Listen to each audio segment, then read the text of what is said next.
Folks, Yeah. we There are we go. We're live. here. We're here, yes. Welcome to a very special Talking Crit Live. Doing my William Shatner voice as Captain Kirk. With me, I'm Eric Tenkar, and I'm not Kirk. With me is Bad Mike as usual on Wednesdays. I'm excited about because these are two of my favorite people besides Eric. So I'm very excited tonight. You can't see it, but if you were here, you'd see how excited I am. Let's just put it that way. Put your pants back on. Yeah. I don't need to know. You're my once a week work spouse, and we understand that. Oh, these two guys. Oh, they just get me all tingly. We don't have to share all the secrets. Below me, beneath me, situated in a square below, is none other than the one, the only Jim Kitchen, our regular, semi-irregular co-host. I like that. And in the final square, another irregular co-host is none other than Bill Barsh from Pacesetter Games. Woo! I'm sorry, everyone, for being on here twice in like 2 months. Come on, man. Wait, you mean when taking advantage of us? When my once a week work spouse was dying of concrete? Yes. Mm-hmm. Yeah. He's so much better. He tried to Wally Pitt me. But luckily I did appear, and then I was here the next week. So I didn't want to be Wally. I didn't want to be Wally pipped, man. I had a lot of positive responses about Bill and a few negative ones. I'm sorry, Bill. You polarize people. Who the hell is something negative about Bill Barsh? Oh my gosh, it was pretty funny. God. It was somebody that, so I'll just pull back the curtain just a teensy bit. It was somebody who was happy I wasn't on the show. Yes. Because they were unhappy. Wait, hold on. Let me use my Charles Xavier powers. Is this a grouch in Wisconsin? No, it's that could be. And so they were happy I wasn't on the show, but they became very unhappy when they found out that Bill has several of the same opinions I do. It's the winter. So long there. It was happy, then unhappy. Oh, he's not there. Oh, man, Bill's that there. guy. Oh, Bill's just as bad. Oh, man. I am. Thank you. I'm in good company. Thank you, Mike. Yes, you are. Yes, very much so. Bill, it's good to see you. How's Florida? I'm back in Michigan. This is the Michigan house. So Florida is great, but I'm back up here for a little while. So gotcha. Yeah. I know. I keep everyone on their toes that way. I'm just catching up on the comments. Oh my! I know. Hello, everyone. Listen! Look at this! Look at this brag! Look at this brag from Bob Goodenough. Just back from a 15-day cruise and 2 nights in London. Oh, and Kim was in Ireland, right? Sure. I think she's still in there. Still there. Yeah. Ireland. She's gonna have to get a passport stamp so that they'll let the leprechaun out. Mm. Oh! Do they let pixies out, or they just keep them there and they don't let them? I don't know. Let them run free. So many jokes.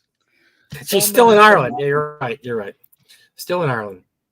I have too much hair. Have you not seen the 6 head? Because it's pretty much almost to a 7 head, buddy.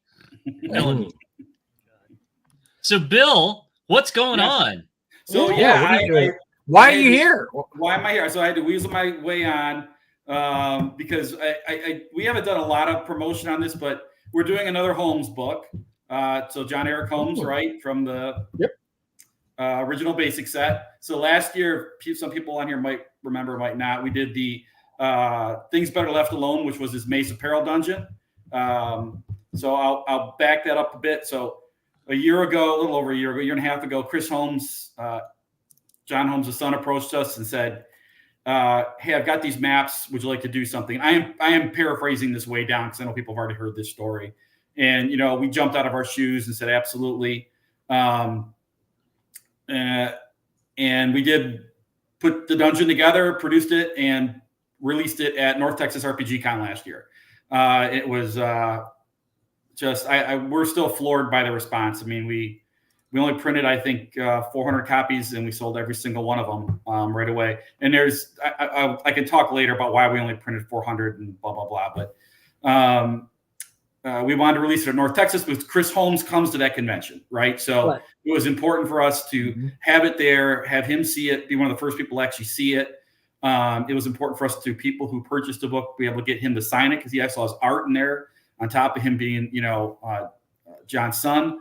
And for us to be able to be a part of bringing his dad's legacy to life is, I can't tell you how important and that was to us. And we literally put everything on hold for 6 months to get that done. And it was great. It was awesome. We went through it, and then we kind of went back to Pacesetter business. And this summer, or past summer after the convention, a few months later, Chris, Ben's in contact with him a little more than I am because of backdoor things that are always going on with stuff. And he said, hey, I've got a bunch more maps. I'd like you to think about doing something with it. And I want to be clear here. When Chris came to us, he put no restrictions on us. He didn't dictate how he wanted anything to be used. He put everything under our purview and what do you think would be best? And obviously we go back to him and say, hey, here's what we're thinking.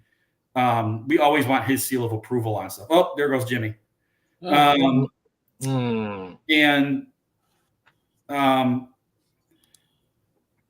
he's back. But the magic trick. So he came to us again, and this time it was literally 3 or 4 times as many maps as we got the first time. But these are all John Holmes's campaign notes and maps. So this isn't a dungeon. These are his campaign, which is essentially an island campaign. He's got his major city port town. It's a big seaside town that's where things better left alone exists. The Maze of Peril story from his novel takes place there. But it's a seaside town. But his campaign is on all these islands out in the ocean there. So we got really a ton of stuff. We started to get working on it. And the delusion was that we could do this all at once. Once we got working on it, there was no way we were going to get all this done in time for Texas because we do want books for Texas. That's one, it's the best old school convention in the country. 2, Chris Holmes is going to be there. 3, the people who attend that convention are fans of Holmes. And that's, we always keep in mind here that more Holmes, less us is what we're trying to accomplish. And because that's who we're paying homage to, honestly. And so we got to work. So we got one book coming out here in Texas. It's going to be a hardcover book. It's 120 pages. It's got the first, now I'm on the spot. I think we have 5 islands in the book out of the group, and they're fully detailed. It's very sandboxy, so you can kind of plug and play. There's no overarching story to this.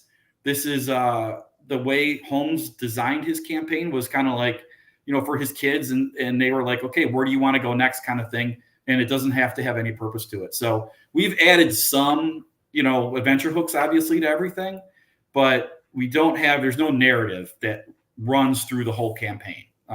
We wanted to stay away from that because that was not what he was doing in 1975, 76 when he designed all this stuff. Right. Now we had to add a lot to it because we have, again, in very Holmesian fashion, we'll have a map of an island and it'll say Cyclops Island. And there'll be a note that says goats and mountain. And that's pretty much it. So we have to extrapolate from there, a lot more adventure. So his Cyclops Island, by the way, all the islands are named similar. Cyclops Island, Zombie Island,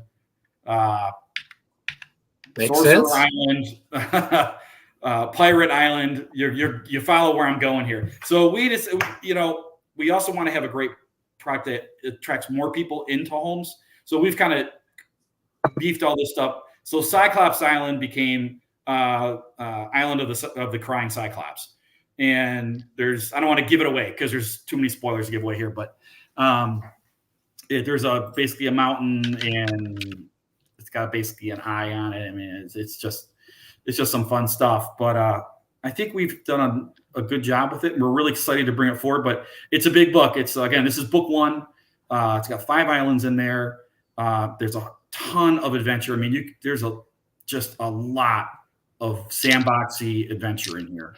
and basically levels 1 through 4. So this book is specifically targeted for low-level characters. And then the next book with the rest of the islands is we're going to bounce that level range up.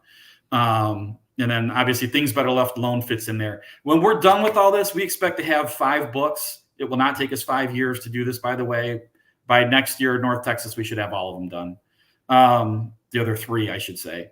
And what you're going to have when you're all done with this is you're going to have everything that Holmes ever did for D&D in a 5-book set. And we're really excited about it. Chris Holmes has done some art for us in here again, which is always fun to look at. I mean, he's just got such a handle on his dad's adventures, obviously.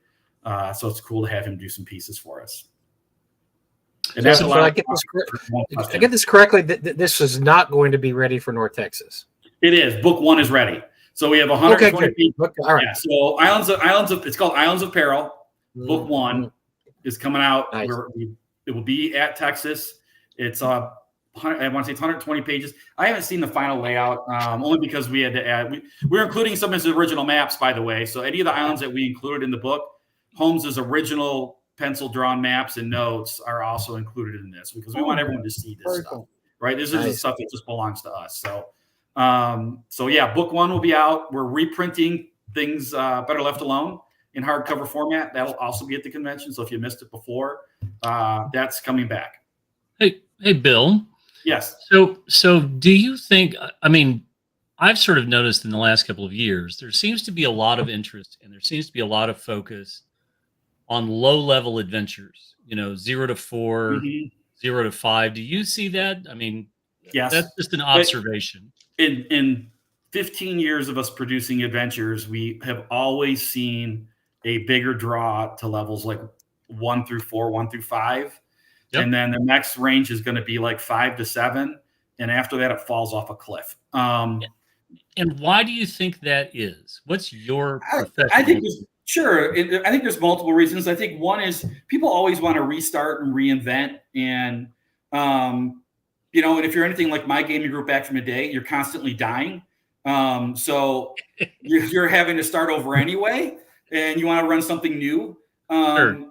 I think the challenge in like what we call the classic game of D&D, which is there's more to talk about this. I don't want to get too much into this second, but we call the classic D&D is all the entire basic line from Holmes through the Black Box Challenger set. Those rule systems, which this is written for, by the way, I didn't cover that, is written for those rules. Okay. So if you're running BX or if you're running Holmes or if you're running Beckney, you can use this book. And I'm going to tell you, you're never even going to need to probably even look at a rule book to run this. Our stat blocks are incredibly comprehensive. We're the kind of the opposite, I think, of a lot of necessarily OSE. And then this is not a bad or a knock. OSE is very minimalist. They put much lighter stuff in their books to let you kind of create and do your thing on it. And that's great. We do that too. But we're also of the opinion of that we want to make our books easy for the game master. And if we're not making this product easy for him to use, then we failed at our job. So when we create adventure books like this, when you're in the middle of running an encounter, you shouldn't have to be running to a rule book to see how long a ghoul's paralyzation lasts for. We have that in our stat block. So we're pretty comprehensive on all this stuff. So it's written for those rule sets because those rule sets, by the way, are 90% more similar and only about 10% different across the board. There are things in Holmes that they never changed. The experience chart is essentially identical all the way through every single version of Basic. It never changed it. The hit charts are the same. Now, we've gone also to ascending and descending armor class as an option, and our stat box will give you both just because that's a thing. And we'd be silly not to do that at this point. So many more people use ascending armor class now than descending. It's crazy. But so getting back to your question, Jim, I think people just like that low level stuff. I think more people than not really like the challenge of trying to keep their characters alive. And there's no better challenge than when you're low level, right? And I'm not saying first level is the only level to be at all the time. There's just as much challenge in third and fourth level characters, but there's just those mountains to climb always seem harder and tougher at those levels. And there's just, the game is so wide open at low level I think that's what people really enjoy. And honestly, I think from a creative standpoint, when we're writing stuff, it's a lot easier for us to start from scratch than to pick up somewhere else. In a, when you're running your campaign, your characters are all 7th level. It's kind of harder for you to inject pre-bought adventures because your party is doing different things and has different outlooks and that kind of thing. So, and I know not every group is the same that way, but that's my opinion, is that I think most people really enjoy the challenge of low level D&D. Did you see what you see what I wrote, Bill? Because I've always had this theory is when the mage hits 5th level, it changes 100%. The entire campaign. Because once they get Fireball, Lightning Bolt, Haste, Slow, the amount of spells per level, it changes everything. You, as a DM, you have to ramp up the opposition just for the magic user. Just because, nothing else necessarily changes. I mean, yes, the fighter and everything else gets tougher, but the 3rd level spells the magic user make combat so much easier if the mage player is playing properly. You're correct. Those are like pretty common power spells, but there's a lot more game breaking spells that start rolling into the game at that level. I mean, Fly's a good one, right? Absolutely. And once they can start teleporting and that kind of thing, I mean, you just start getting into game breaking, challenging things when magic users get higher level. And again, it becomes incredibly difficult to write adventures. Like if you want to write a murder mystery, I'm going to tell you right now, you're going to do it for 1st to 3rd level characters because they don't have access to the spells that, I just cast ESP. Oh, game over. I know everything. Commune. Right? I'm gonna commune with my god, find out who actually committed this murder here. So you guys give me about 5 minutes and we'll have this thing solved. Yeah. Yeah. So, I think that's part of it. So, and I've got nothing against magic users. I mean, you strive for that. If you roll up a 1st level magic user, your goal is to get to 5th level. Sure. Right. Period. End of story. You don't care about anything that comes between. So, and I'm cool with that. But again, I think the game starts breaking down a little bit once you get to those high levels, 8, 9, 10, 11. It's still manageable, but it gets more difficult. It certainly gets more difficult to design adventures for those levels. But Bill, I think if you poll people, and I can speak for myself. I've been running campaigns since 1978. I think most campaigns are about ready to grind down about 10th or 11th level. Sure. And it's just because you've pretty much done it all, and you feel you've been playing about maybe 2 years, about two years of a campaign, maybe 3 years, I don't know, maybe less, and you're ready to roll, you're ready to start over with another character that you really want to play. You've done this one, you got from 1st level to 10th, 11th, 12th, and you're okay, well let's roll. And you're right also. Because the high level adventures, what high level adventures are left after that don't require a ton of work on the DM's part, a ton of work to make something proper for that level. Well, and every player has a different idea of what he wants to do to his characters when you start getting a high level, right? So I think things become fractured. Like I said, there's plenty of fun to be had there. It's not my style, and it's. We know, we hope we know anyway at Pacesetter what we do well. And I think we know we do 7th level and lower well. I think that's what we do. And we really focus on that. And with Holmes, again, it's pretty easy because that's most of his stuff. The vast majority of everything we have is definitely less than 7th level. So there'll be some fun higher level stuff coming up, like higher, like 5th, 6th, 7th in the next book. His one island called Sorcerer Island, it's got this giant plateau on it. And just think of the Lost World, because that's where he went with that, right? I mean, you've got dinosaurs, you've got Amazonians, you got all kinds of crazy stuff, and then you also got all kinds of just really wild stuff. So we're really excited about doing that one. But for North Texas History, that's what we have for Holmes. We're super excited to bring it forward. And again, it's all about John Holmes. I can't. I have a special place in my heart for him. He is literally who brought me into this hobby. Okay. And I can get sidetracked on a whole other thing here about the 50th anniversary and all the rest of it. John Holmes brought probably hundreds of thousands of people. Their first touch point in gaming was the Holmes box set. And I'm not trying to offend all those war gamers out there who I was one of them who started playing. My first game ever was Starship Troopers in 1976. I never even saw a D&D box set till 77.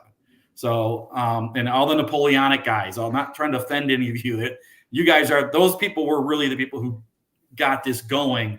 But let's keep it real. That Holmes box set hit the market. It changed the universe. And I know people are going to point to the little brown books.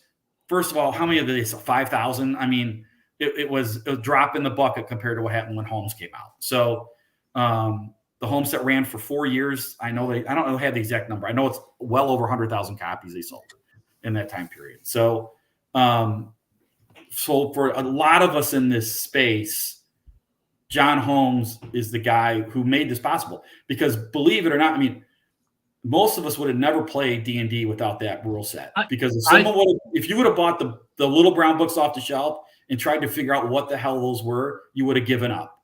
You would have thrown them in the trash. And that's the Holmes box set.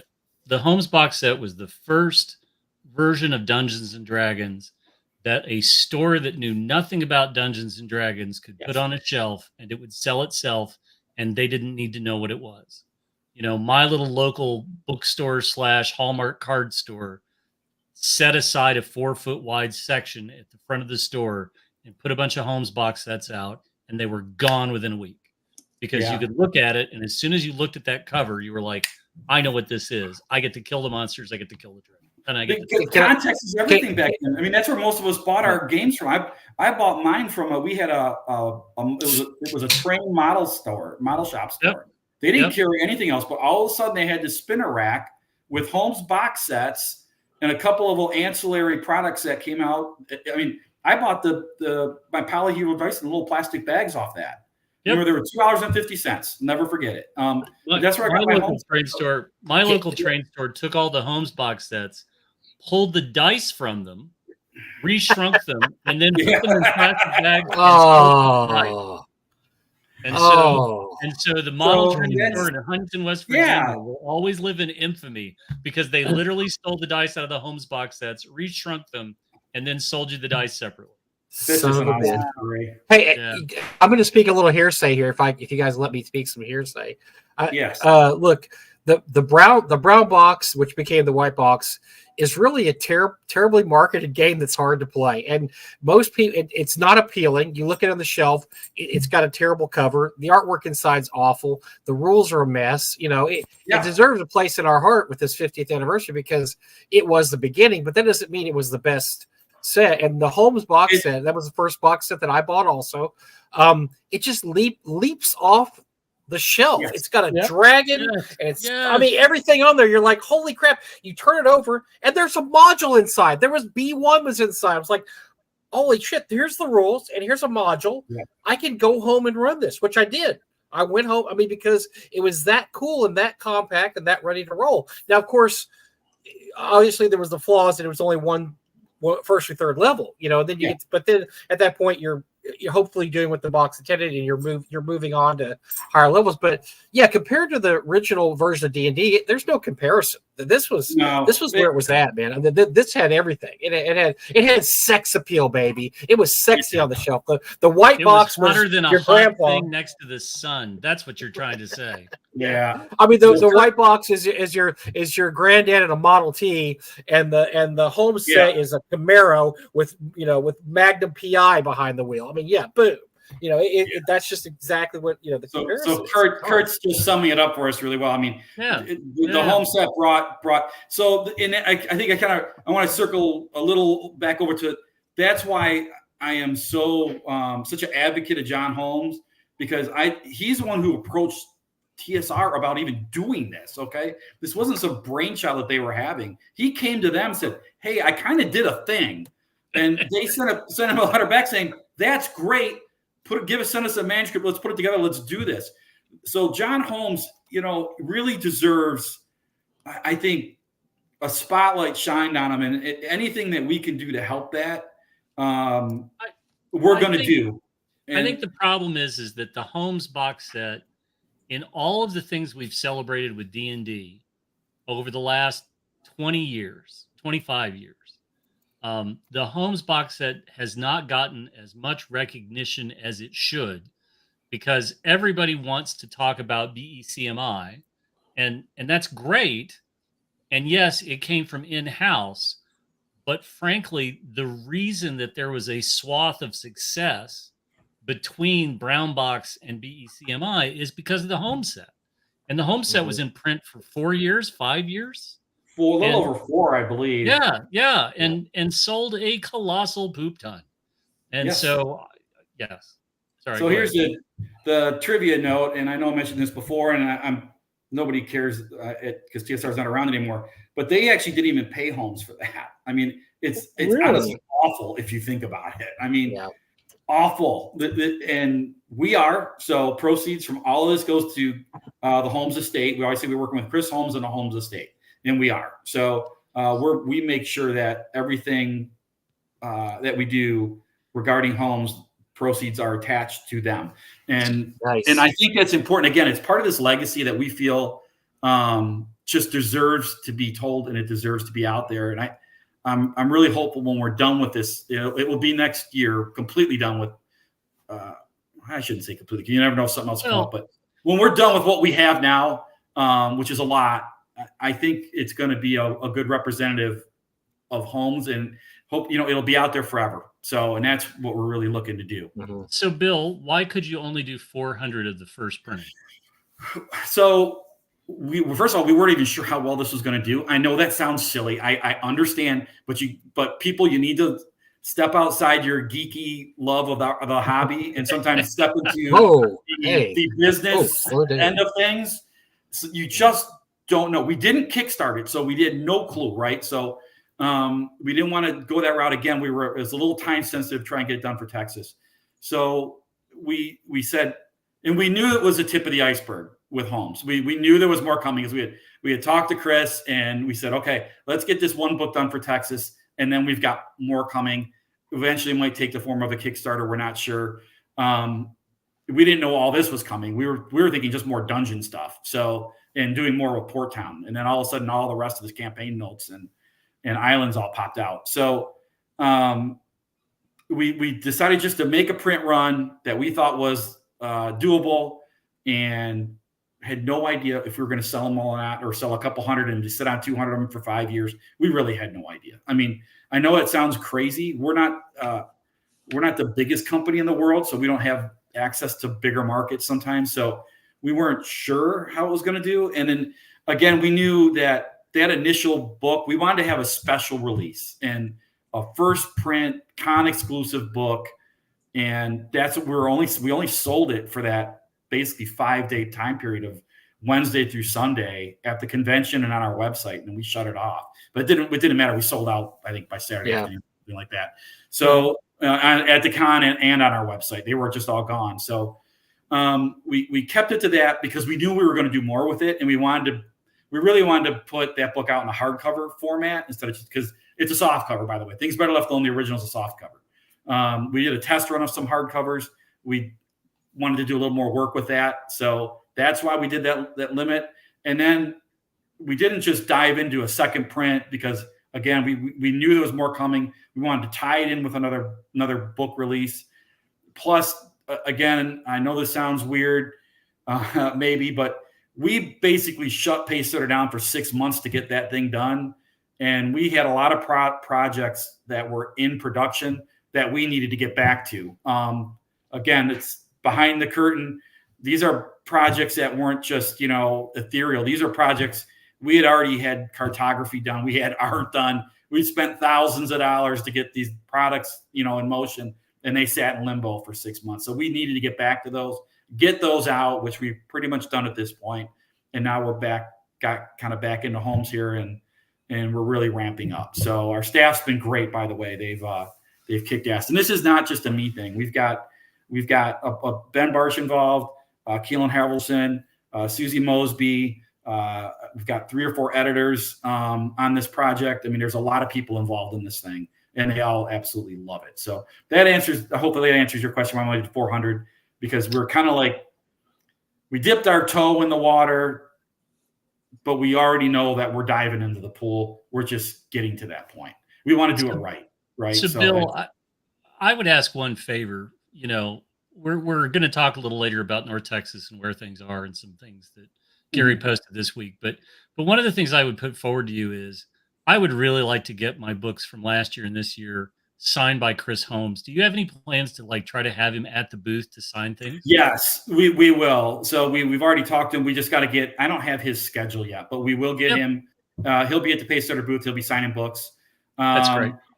And we'll get that done for you. So also, I think Brian Tidwell is going to be at the convention, and he is with Mike. What's the name of the company?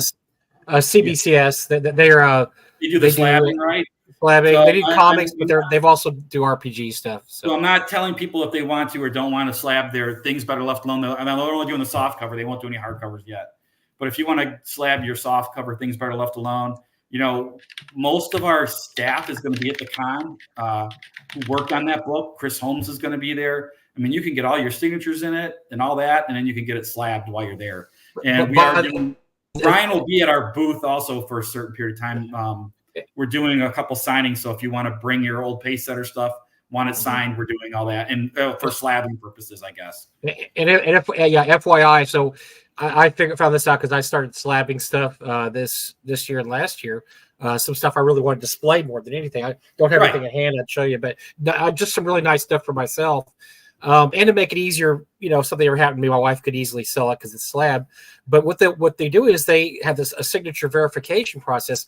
If you get it done there at the con with Brian there, he will automatically certify the signature because he's there to witness it. So you will see, if you ever decide to send this in someday, you will save $35 getting signature verification. I'm going to bring some of my stuff because I'm all about saving my money too. So if Brian can do it there, that's great. Yeah, I hope I'm not stepping on his toes because he's been in contact with us and he's been working that out to say, hey, there's people are going to be bringing Pacesetter books. You know, will you sign them? And I'm like, of course I will. So we're going to just want to work out, try and maybe a couple times or whatever, because I tend to get a little busy at that convention. I'm not always at that booth. So I'm hardly ever at that booth. So, but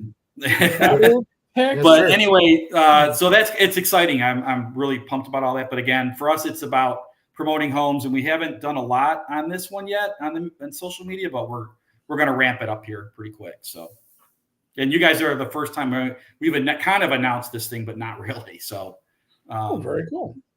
Well, and I think Bill, what really comes across, it's a labor of love.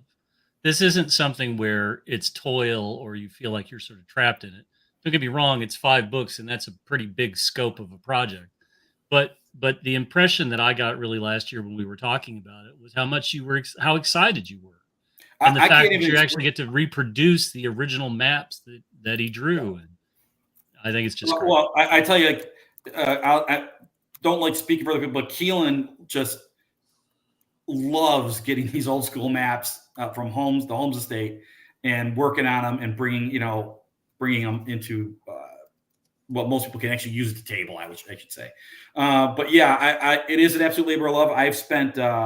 We talked about Bill being in Florida. I spent most of January and February down there. And I'm going to tell you right now, for the vast majority of that time, I was sitting at my workstation writing this Holmes book. I probably spent about 6 weeks straight doing nothing else. And just because I had so much fun, I can't tell you how much I enjoyed this. To me, it's right. I feel like it's in my ballpark. Don't get me wrong, I like writing dungeon crawls. I like doing all kinds of different things. But man, when I get the chance to write outdoor adventure encounters and small little dungeon interludes that are connected to all this stuff, I just love it. And that's what Holmes is. He's brought that back to me, right? So my first experience in 1977, I feel like I'm reliving it here in 2024. It's to me, it's epic, and I can't be more thankful to Chris Holmes and the Home State for letting us do this. Again,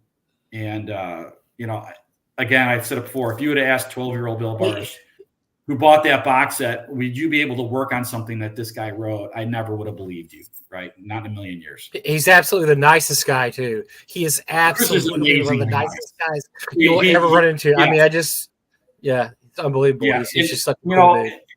You got to get him to sign your book. Please, people, get him to sign your book. because he might even draw a little picture in there for you if you ask him, and he won't think anything of it. I mean, he is just that. He's that kind of guy. He's amazing, and he doesn't. It's funny because he. Oh yeah, there's Guns. Suck on that, Gun. Stuck on that. So so I don't know. Again, I if you catch me at the convention or anywhere else and you want to talk homes, I'm not going to stop talking because it's my thing. So, but that's our big reveal. We have more going on at the con. I mean, I don't know if you want to keep talking homes. I can do it all night, or I can keep moving on to the other things we're doing for the convention. So, yes, let's talk about more stuff at the convention. I'm not going to derail you from pimping my con. Mine, yes, I know you're not. So please continue talking. Thank you. Yeah, that is sweet. Thank you, Jim. Awesome. Yes. Fell out because you. Hey, Gun, why don't you suck on that too, Gun? You can suck on my module. Why don't you suck on this? Suck on both of them at the same time. How's that sound? There you go. Wait a minute. Yeah, here we go. Here we go. Who wants to badmouth G.I. Joe again? Go ahead. Grip. Jim, do they have the action grip? Oh, that was later. Oh, the first ones were bad. The first ones couldn't hold a gun because their hands were like that. They had the gang signs. The first ones had the gang signs, and then you had the ones whose fingers fell off from too much use. It's like, here's my G.I. Joe. Where did his fingers go? Ooh. They're so cool. There's a story behind this one. I'll tell you later. The best thing under a Christmas tree. So the other thing we're doing is some of you may or may not know out there in Talking Crit Land is we run the Dungeons and Dragons tournament at North Texas RPG Con every year. This is our 13th year running it. We did not run it the first 2 years because I didn't know I would even want to do such a thing. But we started at North Tex 3 running the D&D tournament, and we've never missed a year, even the COVID year. So we're on year 13, and this year we decided to do a tribute to Janelle Jaquays, who passed away earlier this year. We are doing the tournament is in basically in her name. We're doing Return to Dark Tower, which is a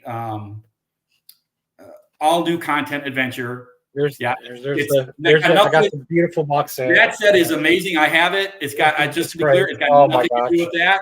So beautiful. Goodman.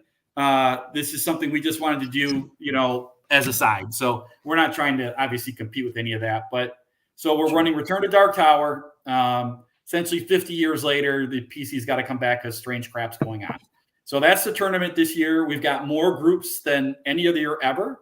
We've got 4 GMs running the tournament, which is the most ever, including myself. So you might get stuck with me. We left it hidden, so you don't know who you're going to get. We've got some great names though, and I want to keep it a secret for now. But we've got some amazing people. I will say one name I will reveal. John Hirschberg's coming back to run one of the rounds. He ran one the first year ever we ran the tournament. He ran actually 2 rounds the first year. So John's coming back, which is just nice, really exciting. But it's Return to Dark Tower. We're getting them printed up. Actually, as we speak, they're at the printer. They're coil-bound lay-flat format, which now we're doing with all our tournament. We're reprinting all our tournament books for the last 13 years. So it's coil-bound, so it lays flat. Keelan did the cover. I can't show it to you because we're going to keep it hidden until the convention, but it's epic. He just absolutely killed it. And we're donating proceeds from this, by the way, back to the convention. I talked to Gary about it in Janelle's name for you guys to do or work that out. I'm kind of leaving that in your domain. Awesome. But we're really excited about that. It's going to be a lot of fun. It's going to be deadly as hell, as it should be. I count Janelle as a friend. I wasn't a close friend. I don't want to suggest that, but I've known Janelle since her days when she did some of the covers for our Metro Detroit Gamers programs convention programs back in the late 70s, early 80s. So I met her way back then. And so I was familiar, right? And obviously we sat down and talked at every single NTX convention she attended and some others that she'd go to. So her passing is a tough pill for I think a lot of us to swallow. And the contributions are, I just felt I had to do something. So this is what we're doing. And I think it's all about rolling dice and having fun in Dark Tower. Obviously, we can't use Dark Tower, first of all. I probably could have, but we didn't want to do that. Second of all, we wanted to do something that was a little different. And like I said, we don't want to step on anyone's toes. Plus, it had to work as a tournament. So there's that whole technical end of it that people don't really want to hear about, how complicated it is. Playing in a tournament can be a ton of fun. Writing one's a bitch. I'm just going to use that word right there. They're very challenging. So, but we're excited to do that, and I can't wait. Someone's asking, Mr. Gunn, did you do Metro Detroit Gamers? Yes, I was part of the Metro Detroit Gamers from 1978 through all the way into the 90s. I helped run their conventions. We helped ran on Origins.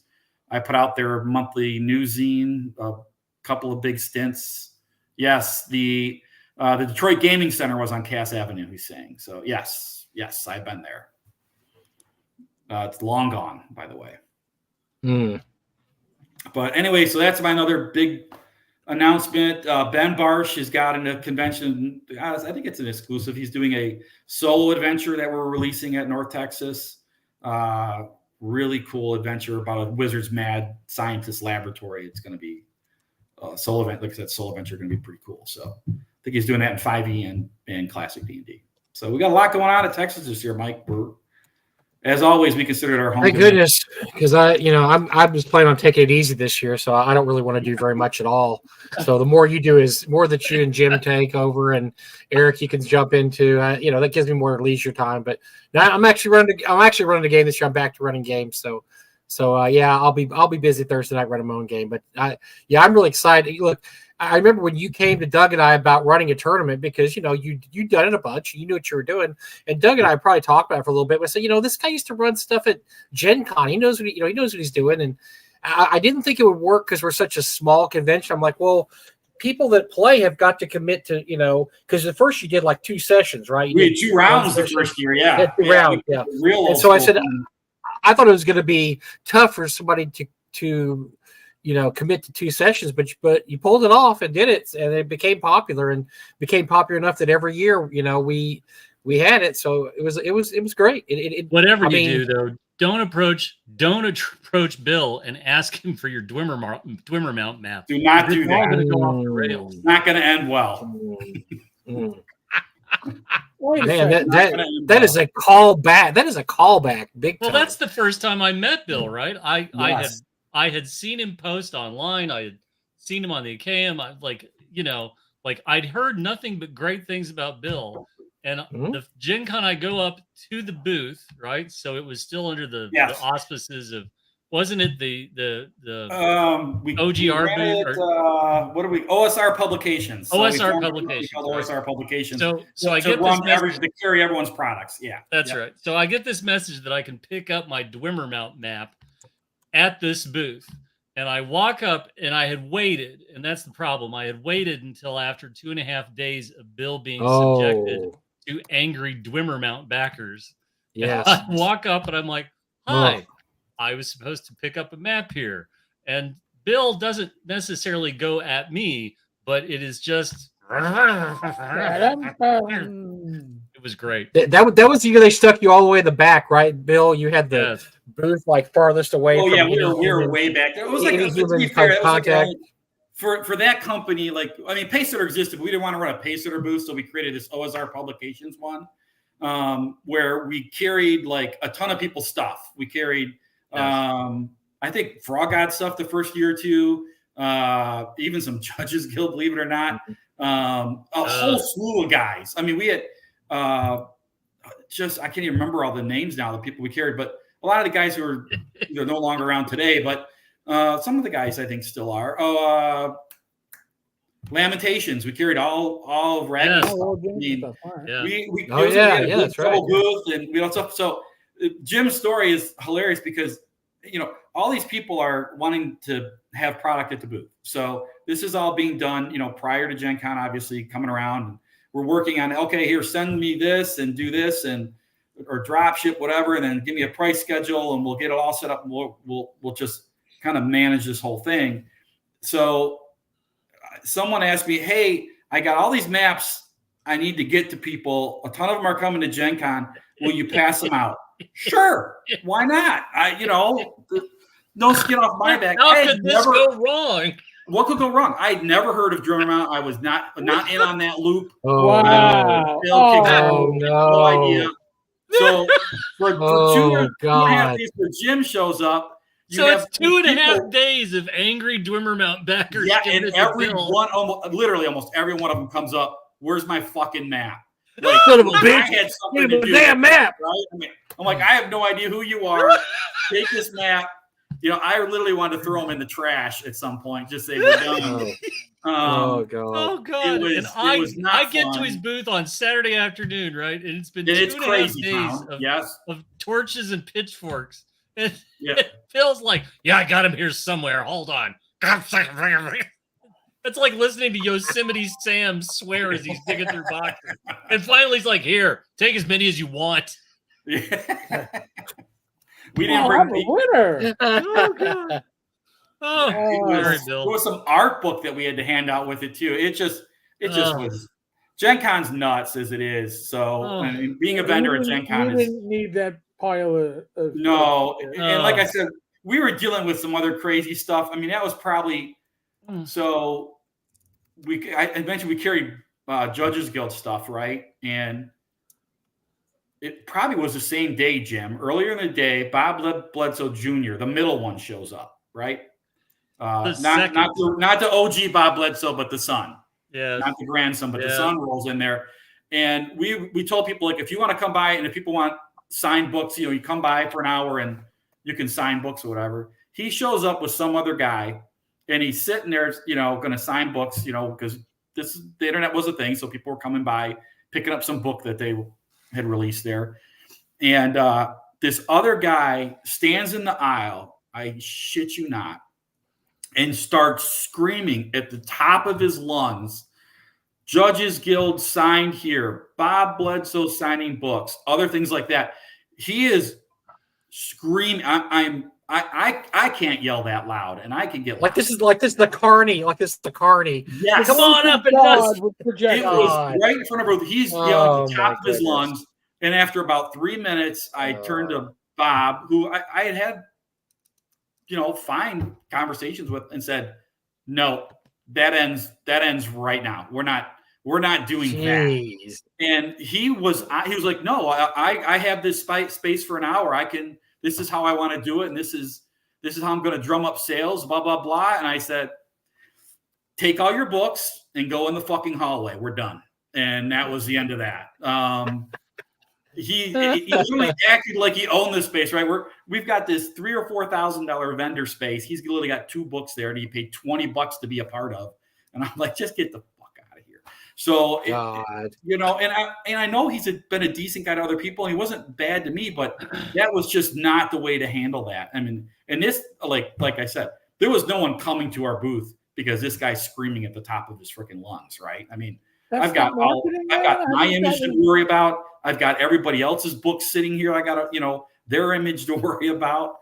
It was that was the same convention, Jim. So I don't know when we do Talking Crit live at North Texas on Wednesday night. Yes, I'm going to share my story of how I met Raven C.S. McCracken. That's the greatest story ever.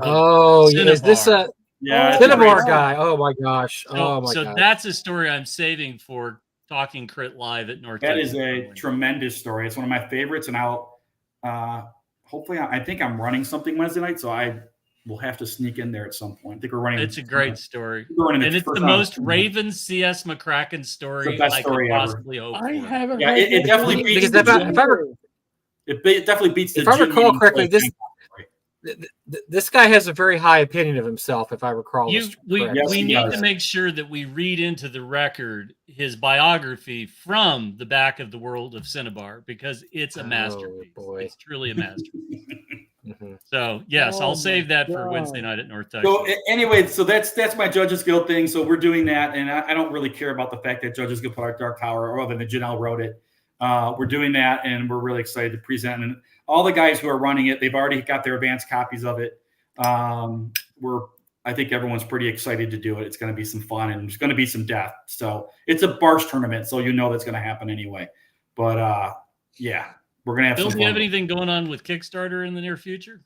We do. It'll be after the convention, and right now we're just trying to decide which one we're going to plug in. It's either going to be Gamma X or another project. I don't want to. I think with the Fallout TV show hitting 80 million. I know, and I think it's time. We just want to make sure we're in the right position, right? I mean, I don't want to start a Kickstarter and then say we're not delivering it for 2 years. That's not what we want to do. So, but I think that's probably. I'm running. So there you go. Thank you for bringing up, Jim. I am actually, you're in the game, I think. I am running a Gamma X event on Saturday. The Barsh annual Saturday night game is Gamma X. So there'll be a quick start rules we're going to have at the con. And I don't know if we're actually selling those in the adventure yet or not. If I can get enough there, I will. Why don't you print copies and number them for the players? Well, that's a thing, but there's we have a lot going on. So we're trying. We're really, really trying to get that done. So yes, Zach, of course you can. And he can tell his Zach stories. Yeah. God. They all end with an really game. Can't wait to get to North Texas. I'm driving in. I'm going to come from Florida. I'll be down there the week before. I'm driving in. I think I'm coming in Saturday evening. I should be there. Or not Saturday. I'm sorry. Tuesday evening. Gotcha. Before the I'm flying in Wednesday morning. So awesome. Yeah, same. We can go to Denny's. No. There's much better places to go than Denny's around there, folks. Don't listen to these guys. I'm really bummed that Dennis, Dr. Sestair, to all the rest of you guys.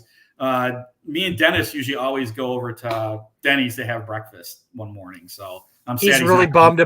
He's very bummed about missing it. His wife has surgery. I talked to him, and he said, "Man, I could barely stand to read the North Texas page." I go, "I know, man. We're going to miss you." I mean, he really wanted to come, but he has to hang out with his wife. They've been together 50 something years now. I mean, they're inseparable, and so she's got some surgery coming up. So Mr. Gunn, the Denny's across from NTX is particularly rough. They have, you go in there, and there's literally 3 people working there: a cook, one waiter, and a hostess, and that's it. You got to understand where this is set up. They talk about food deserts. This is a food desert.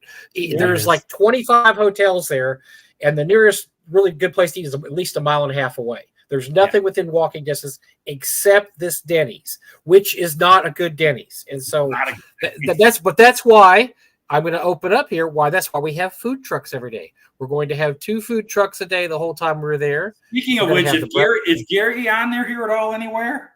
I can only tell Gary's working. He's not. I haven't seen him in the comments. But let's talk about Gary, and let's talk about some of the updates that Gary made this week. So Gary's good, but I need his food truck list because I'm doing the program. We're doing the program for him again this year. Yep. Oh, yes. Okay. Very cool, by the way. There's a lot of fun events going on. Oh, Trouble just walked in the room. Hey, look at that hair. Oh, the hair. Wow. It's attached to Ben. Yes. Look at that. The best 2 hours of the day are spent quaffing that. Holy crap. I heard Denny's when I walked in, and then I had to. He just wants to eat. Denny's. He just wants to eat. How you doing, Ben? Doing wonderful. How are you, gentlemen? Oh, awesome. Ben, another day. You remember me, the guy that gave you your break and being a special guest at conventions. You remember me, right? I remember you. That's me, right? Okay, thank you. I love you, Mike. I mentioned that you're. I love you too, brother. I love. That's why I mean, look. I mean, I hate to say this in front of your dad, Ben. But let's just get it out there. He's getting old, and really, I don't know how much longer. Well, I don't know how much longer he can keep it up. Wow. And so I'm looking at the younger generation here, and I see a more vital, a more handsome, frankly, a more intelligent. Wow. Barsh Jeez, here. you're And on the so, whole list. You have to just count them on everything. oh, you won't let's remember talk this. You on this won't year, remember Mike. this tomorrow. Bill won't remember this tomorrow. So. Hey, the coolest part about that, what you just said about younger people, is the CEO of Frog God Games, Billiam Webb, has connected me with another youngster in the industry who would like to break into publishing. So in about 30 minutes, I will be meeting with him, and we are going to take over the industry. So is this a secret? Can you not reveal this name, or is this top secret, or what's the deal? I don't know. I'm just not going to dox him quite yet. Like if he just wants, if he wants to have a natural entrance into the industry, then just remember telling the fastest way to be a millionaire in the RPG industry is to start with 10 million. Exactly. Absolutely. Yes. Fair enough. I was going to say or leave the industry. So. All right. I don't want to interrupt. It's good to see you, man. We'll see you in a few weeks, dude. Take it easy. Like, all right, man. Holy crap! I wish I had that kid's hair. Yeah, me too. Oh, man, yeah. Oh, man. Yeah, and all the rest of it. So yeah, it's awesome. He's awesome to have. So I didn't mean to say it in front of you, Bill, but somebody's got to say something, right? You're just keeping it real, Mike. It's all right. Yeah, I know. I'm just trying to, I mean, look, you can say the same thing about me. If you want to say my brother's going to take over the business someday, go ahead. The best thing that ever happened in Pacesetter Games was Ben coming on board. Oh man, yeah, he's awesome. He took us to a whole level that I never would have ever achieved. So because Bill, he's got energy because he's young. He has energy. Well, yeah, we don't have that kind of energy. He doesn't make old man noises when he stands up or sits down. It's tough, right? It's tough. Getting old's a bitch, like they say. Like I've been demoted to basically I just write now. It's awesome. So that's great. That's what you want. Everything else. Yeah, Bill, that's why I wanted grandkids, because I didn't want to have to work the booth at the con anymore. And it's been wonderful so far because I had Jake do it for 10 years, and now I've got Lily doing it for the last 2 or 3 years. I don't want to work the booth. I just want to see the money after they work the booth, and then I want to go do it. I want to go drink and hang out with the boys, So Absolutely. That was the best thing that ever happened to me, was my daughter popping kids out right and left. I got kids for the next 15 years. Good Lord. But another one. The crazy thing he just talked about, I had no idea. He hasn't even told me that yet. I had no idea. I mean, he's always got something going on. He's always got something going on. It's really cool. Yeah. So, he's a good kid. You should be proud of him. He's a real good kid. Thank you so we much. love having him in North Texas. The first game he ever played at North Texas was my B1 game. Yes. He came in late, and you said, "Look, he's never played B1. He wants to play in your game." Errol Otis. So the kid walks in. Errol Otis is in the game, which is right next to him. And he got to sit next to him. And so we had a ball. We had a blast. That's the first time I'd ever met him, and that's the first time he'd ever played a game there at North Texas. I was really happy to introduce him to the way North Texas does things. And we had a ball, and I loved him from the beginning. He's just a good kid. And then he went on to proceed to win chariot racing 2 years in a row until the powers that be conspired against him to kill him the third year, so he wouldn't get a three-peat, which I'm still mad about, by the way. They screwed your son over on that one. So. Yeah, he's a tough kid. He could take it. Yeah, he is. He played in your B1 game with Errol, and then that night he was in Tracy Hickman's game. So you're talking about God, great con experience, right? I mean, come on. My first con. I didn't want to talk about it. It's not. I mean, it's not even. I barely remember my first stratosphere. Yeah, it definitely wasn't Tracy Hickman and Errol Otis. So I'll tell you right now. No. Not even close. So. No. It's probably a hip. It was 1979, so it's probably some hippie dude named Bushmaster or something. I don't know. But yes, it was not. It was not. Hey, whoa! You got Zach's throwing some cash your way. There we go. Oh, we got a script. Oh wait, your brother's not here. Never mind. I got it wrong. Wow. Wow. Yikes. Yikes. So let's see. So Gary announced some really interesting things about North Texas. Yes, he did. So do we want to start with the most divisive, or do we want to start with the good news? Well, first of all, let me say that I had a long conversation with Gary today about some stuff. We nailed down Angela Emery, who will be at the con this year, and we nailed down what she's going to bring and what she's going to do, and it is going to blow everybody here away. And Eric, do you have that picture I sent you? I do. So she's already painted something for the auction, which is a demon idol. Everything she does is just ridiculous. Oh, it's amazing. It's absolutely epic. And if people don't know who Angela is, there it is. Let me talk about this. So Angela is one of Reaper's go-to stable of artists for miniature painting. And she's won a ton of awards. If you go on the Reaper website, you can actually look up Angela's painted contributions. They're astounding. Amazing. Amazing artist. Angela's husband, Jeff, is one of the big collectors, longtime collectors. He's easily got one of the top 5 collections. He's a year 1 guy for North Texas, been every year also. He's a great dude. Yes, but so she did this, and she's done about 3 or 4 demon idols during her time. But honestly, this is the best one yet. I know Zach is watching this and salivating because he owns Angela Emery. I believe he owns one of these that he won in a raffle. This will not be raffled. This will actually be auctioned off with the money going to North Texas. And we really appreciate Angela. But even better than that, during the con, she has agreed to work on another miniature, which is the North Texas Minotaur, which is a miniature we put out year 1, 50 copies. She actually had another copy. Doug had sent her one to paint that she never painted. She's going to work on it during the con, and we'll auction that one also on Saturday. So we're going to, if you are at the convention, I mean, look, I may have to go into the bank account because these are one of a kind pieces of art. And so it's really going to help out the con. I see Angela every year at ReaperCon, and we just talk and stuff. I know her, and I've met her at Gen Con many years ago when she was there with Jeff. And I always said, we'd love to have you come, but she's always had something going on. Well, her kids are all out of school now; they're all grown up, and she's like, "Hey, if you still want me to come, I'd love to come to your con." I'm like, "Whoa." We'd love to have you. And so we worked things out last year at ReaperCon, talked to her, and then we talked to her again today, and Gary got all her stuff figured out, and she's coming, and she is so excited to be there. And so she's never been to the con before, and so we're really excited about having her. She's going to have a little painting booth set up. She'll be painting the whole time, so you can go up there and just watch her do her magic.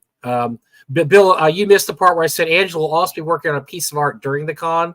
You remember the North Texas Minotaur, the first miniature we ever came out with way back in year 1, the little Minotaur. I have an odd connection to that. Yes. Oh, well, anyway, yes, I know you do.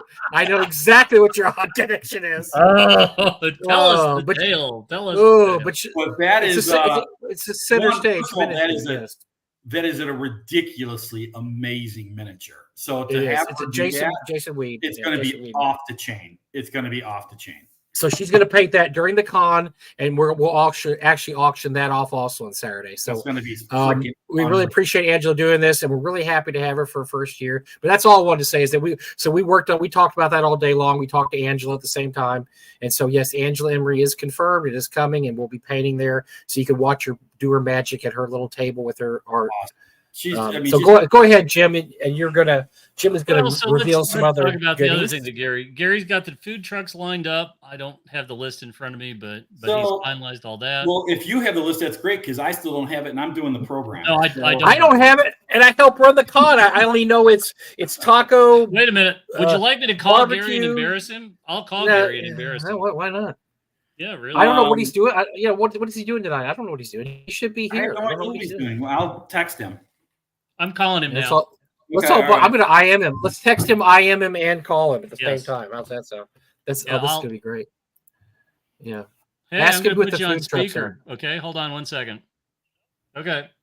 Hey, Gary, you're on with Mike and Eric and Bill Barsh and I on Talking Crit. Okay. And we're really sort of curious, like the food trucks, we'd love to know what they are so we can tell people, but none of us have a list, including the other guy who helps you run the con. Okay, well, here's what I can do. Let me get in front of my computer, and if Eric wouldn't send me the link, I'll just join on. We're going to have an extra special visitor. Okay, so Gary, Eric's going to send you that, and we'll see you momentarily. Thank you. You're welcome. Oh boy. Well, that worked out pretty well. So we do have we do have a barbecue truck this year, though. We have a barbecue. We do have a barbecue truck. Yes. Yes. I know that.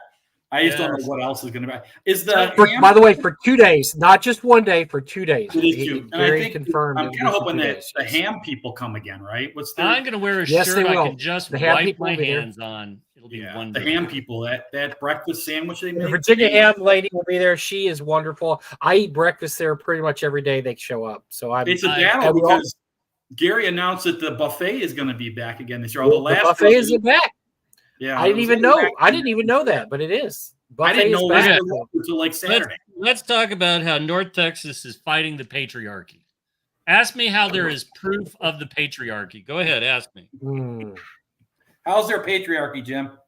Well, the proof of the patriarchy is it must be men that run the goddamn air conditioners because everybody's freezing all flipping year in the summer. It's ridiculous. Gary has dictated don't screw with the thermostat.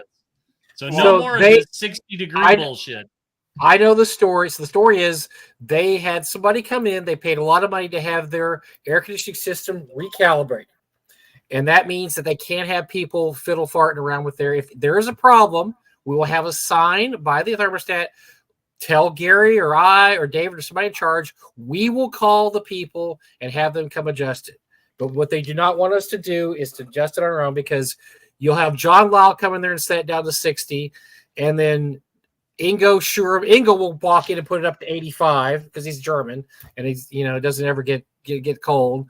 And then, Jeffrey will come in and knock it down to 70. We just can't. It's going to mess up the whole system. So they have asked us if we would please let them know if there's any issues, and they will come adjust it. So just letting everybody know, please do not touch the thermostats when you go into a room.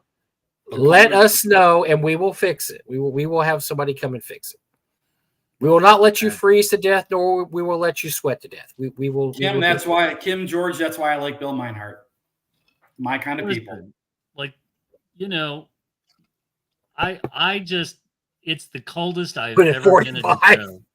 I've never understood that, right? I've been to, I mean, Jesus Christ, it's colder at North Texas than it was when you used to go to Winter Fantasy in January in Milwaukee. And that's colder than SnowCon in Maine. I went to SnowCon in Maine. It wasn't that cold. No, the reason is you got to understand how things work in Texas. If you don't start at 5 a.m., by the time you're at 6 p.m., it will be unbearably hot, and you will have gamer funk like you have never smelled in your life, because that is just the way things are. Texas is hot, and if you have all those warm bodies in there, you must keep it colder than normal. You cannot just keep it regular. Right. The temperature will go up 10 to 20 degrees during the day. So yeah. All right, we haven't got Gary yet, so he must not. I think Eric's sending him the link. Eric's muted himself. Eric, sorry, I can't send Gary a message because he's not available on Messenger. According to that was what I. Messengers got really weird. Yes. I have to. What I have to do is where it says if you just scroll down on the right side and normally do that Messenger that way, it'll tell me I can't message anyone. But if I click in Messenger, then all of a sudden everything works. It's bizarre. Why does the Zuck mess with stuff that works? Why not fix the things that don't work? Like your stupid AI that doesn't work, or your stupid search system that doesn't work. Sure, Messenger works. I think it's a great time to have Jim Kitchen's Book of the Week. Sure, right, it's a great time to try to rescue this and get us back on track. I just sent it to Gary. To Gary. Well, good. All right, this showed up on my doorstep today. Oh, hey! Depends on it. Looks like you know the right people. Wow! I have commentary on not necessarily that book, but I have. All right, so this is the new book from MIT Press, 50 Years of Dungeons and Dragons. I haven't had a chance to crack it yet. Thank you, Amazon, for sending me the dinged copy. You guys suck. Appreciate it. It is Amazon. But I'm going to hit this after the show. A couple So this is from the same people. This is MIT Presses, who also published Playing at the World and some of the other. Yeah. They published the really good Appendix N book that sort of dives into the roots of Appendix N. So pretty highly recommended. Wow. Look at him. He's svelte. He's smooth. He's extra sexy. You paid for the whole seat. You're only going to use the edge. Ladies and gentlemen, the man, the plan, Canal. All right, folks. Hello. A few more squares, we'll have Hollywood Squares. God, I really am becoming. All right, so let me set you straight on All the in food for trucks. the Okay, block yeah, to straight block. us out on the food truck. Okay, Because so the guy running the program wants to know. yeah, exactly. So yes, the hotel is doing the buffet. The hotel is also. They sent me today. Let me find it. The custom menu that they are, and they are trying so hard. They My God. they like us. They like us. They now. do, and they have all these themed foods. They've got dragon wings, and they've got elven pie, which is the pizza. And that, I mean, they are really going above and beyond. Gary is going to. We'll tell you this. We filled up the hotel. The hotel is us all week. Yes, it is us.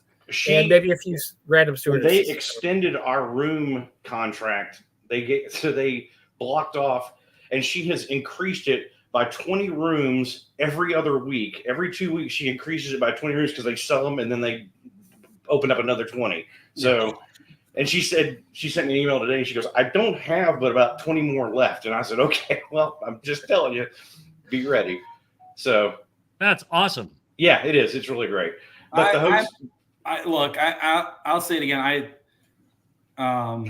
That staff has been fantastic the last couple of years. I mean, just absolutely accommodating and in every way. From my perspective, I know I am. This is one of the times I'm not behind the curtain, but I can tell you, I do travel quite a bit and do a lot of conventions.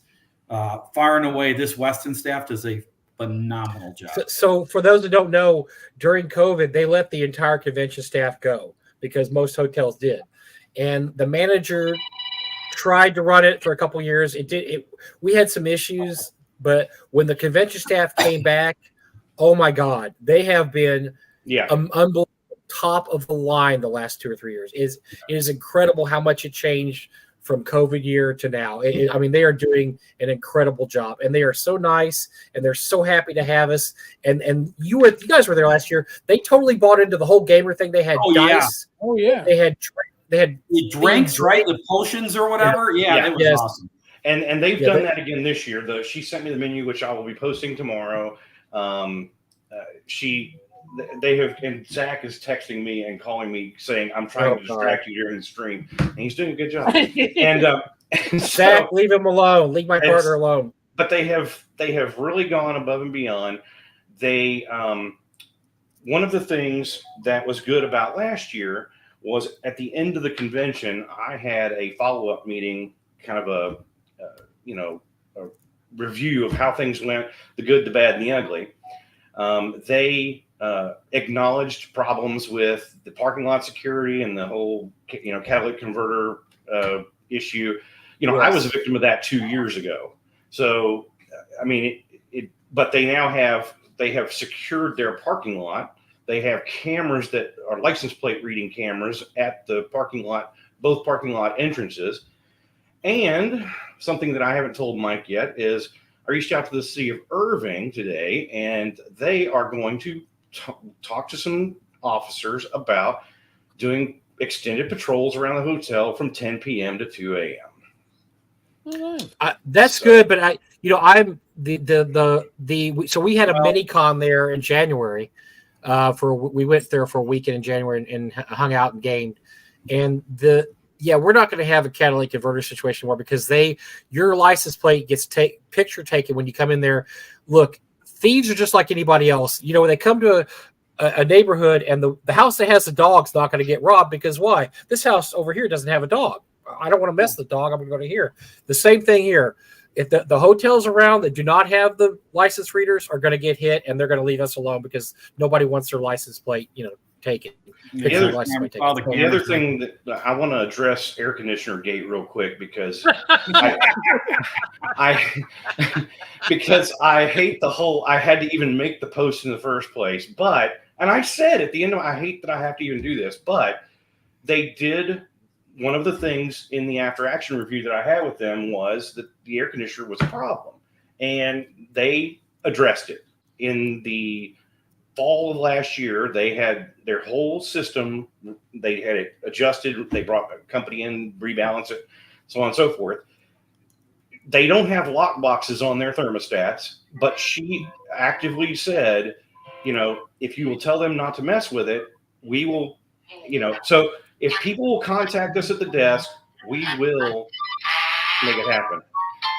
Nice. What the hell? That's his air. Is there a circus? Is there a circus in there? What's going on?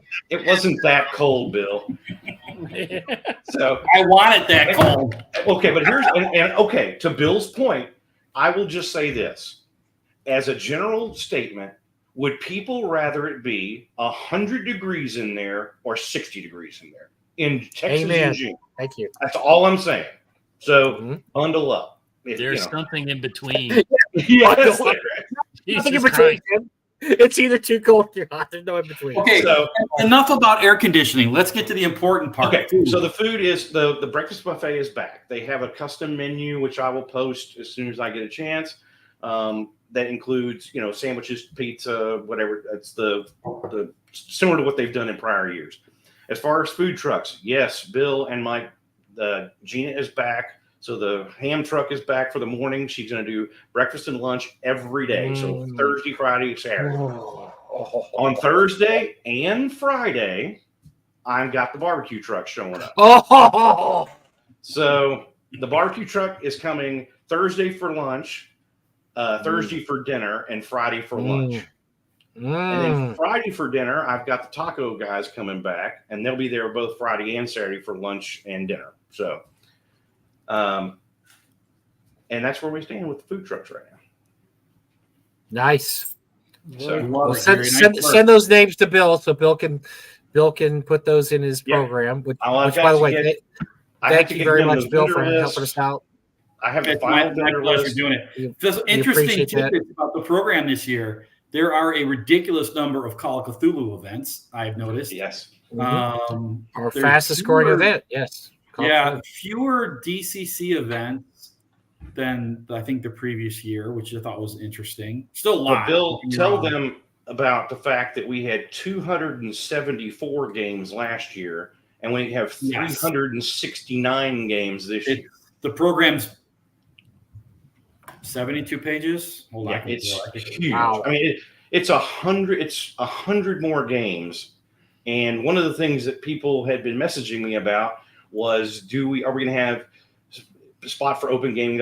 Yes, but the asterisk to that is in limited quantities because I was running out of real estate. Now, the other thing that I'm trying to do this year is all open gaming is in the gallery area. So none of I have pretty much filled all of the other room zones with games and purposely left the gallery opens for open gaming. Awesome. So yeah, a lot of games. And you got to understand the way things work because we've done this quite a few times. You get about 10% of your attendees will cancel or not show up, which means you'll probably get, maybe not 10% of your games. You get a lot of games cancel because some people are going to show up to run games, which is great. That's why you have a lot of games because now you have something that they can switch to when they show up and Bob didn't show up. He's not running that game Friday night. Yeah. You go to the large bulletin board we have. You look at what's on the bulletin board. We have one for every day. And you see what game is, and there's a sign-up sheet there. And you sign up there, and there you go. Even if your game is canceled, you should be taken care of. There'll be plenty of games. Yeah. Plenty of games. Yeah, there's some cool things. I think there's more board games this year than last year, which is really cool. I mean, because there are more board games because the special guests are running more of them. They are, yeah. Crazy. Yeah, yeah. And I'll tell you what, some other fun facts. Kelsey, writer of Shadow Dark, she's running pickup games. She has no game scheduled. So anybody here has a chance to get into a Kelsey Shadow Dark game. It's open, baby. Just you got to find her and find when she's having her pickup games, and then boom. So here's my only question: is she going to have these pickup games on a card table somewhere? Because I don't know. Okay. So we're going to have to talk to her. We need to talk to her about that because that could be problematic. We'll talk to her, but we'll find some place. Hey, she has to have it in my suite, but she can have it in my suite. I don't care because she needs to run games. Something on your phone when you get a chance. Take a look. And Gary, I sent the. I don't know if you were watching earlier, but I sent them the picture of the demon idol that Angela Emery painted, and so it's related. That we talked about that a lot today, Gary and I, and that's all worked out with Angela, and we're really excited to have her. She's going to be painting during the con, and that piece of artwork will also be auctioned. So. If you like miniatures, you need to bring your cash, folks, because this is going to be a once-in-a-lifetime opportunity to buy some really amazing art. Which, by the way, speaking of art, we have Jeff Easley doing another painting this year. So, and he told me he is very likely going to have it done and shipped to me before the convention, so that we will physically have it. Oh, good. When I win it, I can just take it straight home. Then that's awesome. I can't wait. Thanks, Evan. Oh, my wife. Hopefully, my wife's not listening to this because. Oops. Ouch. So, but anyway, so the food trucks we've covered, the menu that we've covered. The other thing is that seems to be a point that I want to try to get people to understand. We're going to move registration into that area where that counter was that we normally keep and we do our silent auctions on. We're going to put the desk will be behind that because there's only one way to get in there, and we can limit access to behind the counter. So there's going to be a significantly reduced behind the counter presence, and it's not going to be a walkthrough zone anymore. It's going to be only the people that should be back there. And also something else I've worked on is one of the number one questions we got last year is where's my game and what time is it? And so I have developed an airport style menu that I have tested on. I'm testing on my TV that will be at the front desk area at the end, and it will have the current time and what games are in what rooms. And so it'll just scroll as the hours go by, so people will know where they are. When you walk up for the 8 millionth time, when somebody walks up and says, "I'm in this game," we're going to go boom right there. I'm also having a banner printed of a hotel map. So there will be a map. I was given maps by the hotel for all the rooms individually. I'm putting them together, and I'm going to have a banner printed. And so when people ask me where is room X, I'm going to do this. So the way we did the program this year, again, too, by the way, hopefully it's for ease of use. First of all, it's broken out into game systems. So you've got your various game systems like OD&D, Classic D&D, First Edition, 5e, Call of Cthulhu. They all have their own sections, so you can just flip to the section in the index. But then the games are listed in the order they are being played at the convention as far as date and time. So your Wednesday pre-get-ons are going to be the first games in whatever section. So if you're in a Call of Cthulhu section, the first couple of games are going to be, if there's any being played Wednesday, they're going to be first.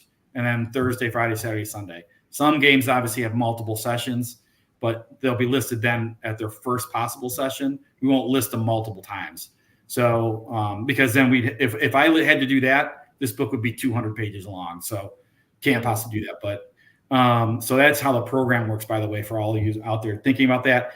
It should be pretty easy to use as far as that goes. If you're interested in a specific type of game, you just look it up under its category. There is a very large miscellaneous group because there's so many one-shots. There's a ton of people running play tests for new game systems. There are a lot of new RPG game systems being play tested this year. So they're kind of in a miscellaneous pack, but like the board games are under their own section. So, and you can do right in order. Like if it's Thursday, you just kind of move down the list and get to the Thursday games. So hopefully it's a little easier to use too. So, and this year, I just want to say this because it's important. Bill he helped really a lot last year with this program, and I can't thank him enough for all he's doing this year. There will be a list of the food trucks, and there will also be a list of the vendors in the vendor hall. Yeah. There will also be we will have, as we did last year, an in memoriam section of people who passed this year. That were important in gaming, like Jim Ward and Janelle and so on and so forth. So anyway, all of those lists will be in his hands by tomorrow. So. Yeah, all your special guests, your other names too are in there. So correct. Yep.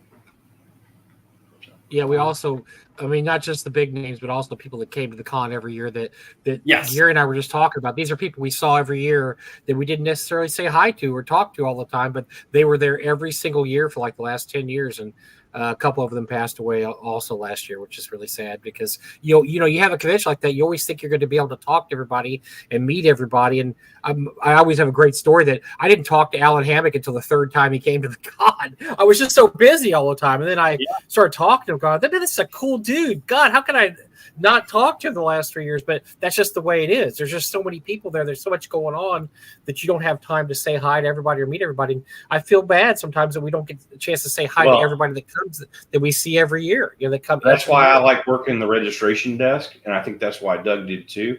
Doug did too. He really did. I like to see people, and as they come to the desk, but. What was interesting was two of the people in particular, there were Facebook posts about. And having worked the front as I have for the last few years, I messaged Mike. I said, I know this guy. I've seen him. He's been at the con. And he was like, yeah, I remember him. And so I may not remember names all the time, but at least by checking people in, I know the faces. Yep. And that's really sad because you see him and you're like, oh, wow, did I really say hi to that guy or talk to him or have any interactions? And the two guys that passed last year, I may have said hi to him. I mean, I just didn't really have a close interaction with him when I feel like I was been kind of cheated, So that's kind of, you try to talk to as many people as you can, meet as many people as you can, but it's just not always possible. And it's sucks, just not, even with only, like you said, you guys have 500 people to the convention. There is still, it gets to Sunday night, and I always go through my mental list in my head.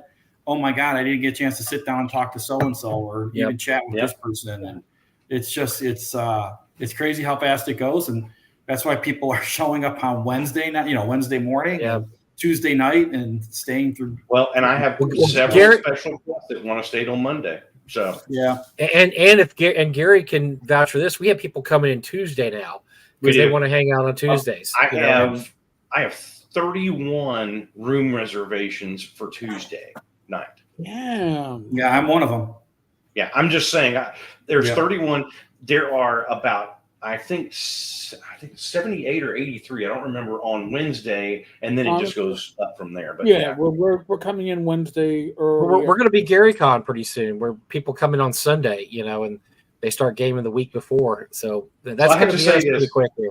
I was looking at the menu because I just pulled it up. They got the Dragon Wings and the Kingslayer Chicken Quesadilla and Castle Amber Ale, but I didn't notice this at the bottom. They have handcrafted cocktails, TPK Punch. Ooh. So they have really gone above and beyond to get the terminology correct.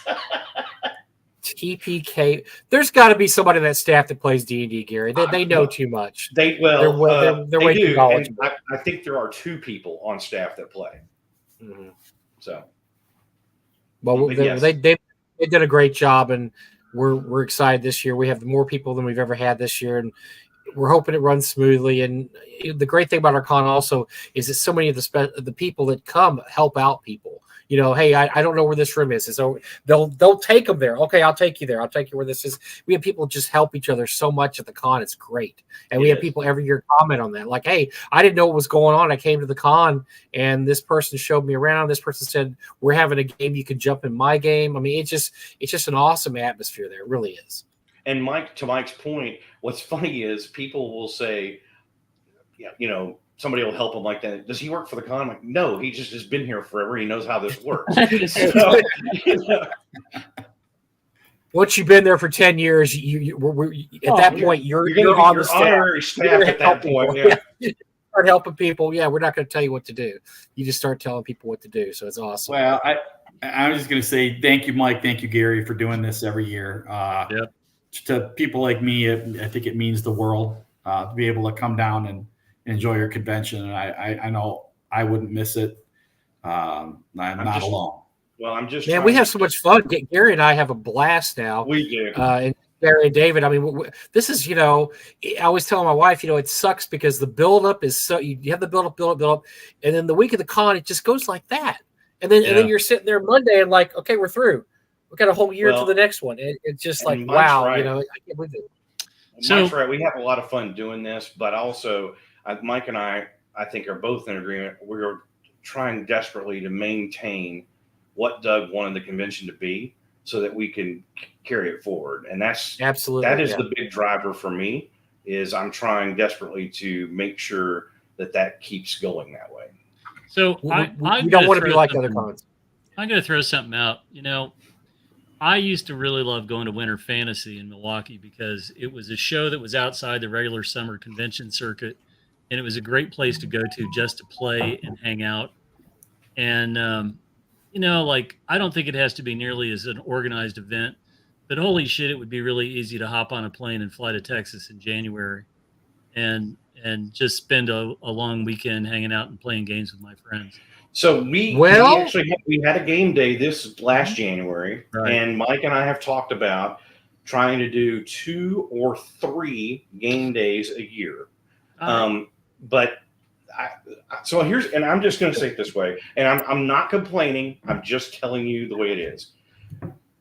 March 1st to the convention is hard for me. It's a hard 3 months. Mm-hmm. January was easy. It was very low impact. I was not responsible for anybody's anything. Yep. We're providing the rooms. The rest of it is on you. Bring your games, bring your food, bring your whatever. Not my problem. The restaurant is open and you can do what you want, but not my problem. But March to June, there are things that have to be done, and I have and so though I would not entertain 2 cons a year, I would definitely entertain multiple game days a year. Yeah, we'll talk about that later on the year after June, after we've gotten this past us. But then we have to work around the fall too, because we go to Long Con every year. I go to Game Hole Con, which is a whole week. The last years I've also gone to Reaper Con and Texas Game Expo, so we have to kind of squeeze it in there whenever Gary and I both have a weekend that we can get there. But I'm definitely up for having a game day. I don't know, September maybe. I mean, sometime around there. Whenever Gary can get it together, because we had a blast. I ran a game, which I don't run games very much, and we had a great time. And it was great. We got to spend time with people we don't see all the time, and we got to, like we were just talking about. There's people you see you don't get to spend time with. There was how many people were there, Gary? 20 something maybe. No, the whole weekend. About 26 total, I think. We got to spend time with a lot of people that we don't get to spend a lot of time with because there's always all these other things going on, and it was just cool to be able to. There was who were the couple that were there that come every year, and we never get to spend any time with them, and we got to hang out with them all weekend, talk to them, and it's just I like that kind of thing. I like being able to meet people that I may just see and say hi at the con, but then at the little mini con we got to sit down and talk to them and really have, kind of in-depth conversations and play games with them. So yeah, we're definitely that's something we're looking into. We did it in January. We'll let everybody know on the page when we plan something like that. We'll definitely give everybody time. We'll give them lead time. So it's not just if there's any possible way I can make it, I'm coming down. I'll tell you that right now. So, well, Bill, I know I'm not alone. We played 2 BattleTech games that weekend. I know, and it just killed me not being there this year. It was just like I said, if there's any way possible I could be there, I'm going to be there. And it just was an off weekend for me this year. It just could not make that work. Yeah, people were asking about you too. Wasn't Bill supposed to be here? Well, yeah, of course he was. He was. I had a last minute thing come up, and that was that. So. Well, we'll let you know, Jim. We would love to have you, Jim, if you wanted to come for a weekend like that. Like I said, we had a blast last time, and we'll definitely look into what would be a good weekend to do it again this year. We're going to do the end of the year. Yeah, we will. It'd be awesome. And I'll tell you what, if anybody's interested, let me tell you about a con. I'm going to tell you about a con run by two friends of ours, Matt and Eddie, called Long Con. Bill has been to this con, and is it not like our con 10 years ago, It Bill? really is. It's basically North Texas. It's your con 10 years ago. Okay. So that's, I think, the best way to sum it up. It's NTX first 3 or 4 years. And it's not a slight, by the way, and that's not how I'm trying to present it. But it's the number of people right there. They're still in the I don't know, maybe mid 200s of people, that kind of thing. So it's a pretty great convention space. There's plenty of room for expansion there. They do a great job, and it's just that friendly feel. I mean, it's just. I love it because I don't have to do anything. Yeah, exactly. Yeah. It's awesome. I was going to say the same thing. Gary and I just show up. We just show up and like, oh, this isn't our con we have to run. And those guys do a damn good job. They do a damn good job. It's the only other convention that I run a tournament at now is Long Con. So we run a tournament, their D&D tournament too. Because again, Eddie and Matt are just wonderful people. The people that come to conventions, a lot of NTX faces there, but there's also a lot of new faces. But it's just got that great family feel to it. It's friendly. Everyone, it's a close-knit community. It's an absolutely amazing convention as far as that goes. And every year, I've only been there 2 years. This will be my third. They get better and better. If you like North Texas, it's the second year in November. Yeah, they get a lot of North Texas people. This year we had Bill came in. Greg Gillespie flew in from Canada to come. Yeah. Mike and Liz were there for a day. Since we get so many people from out of town this year, we are actually I'm working on this now. I've actually gotten some bids on this. North Texas may sponsor a bus to Long Con from Dallas. So, and the bus has Wi-Fi and alcohol and little TV. Water bids? Say less. Booze? So, yeah. Is this a booze bus? This is a booze. No, but it'll be the NTX charter to Long Con. Ooh, I might not have to drive. I kind of like this. So. Yeah, but we have a lot of North Texas people go. You will see, Zach came. Did Zach come this year? Zach came, right? Yeah, he did. Zach was there.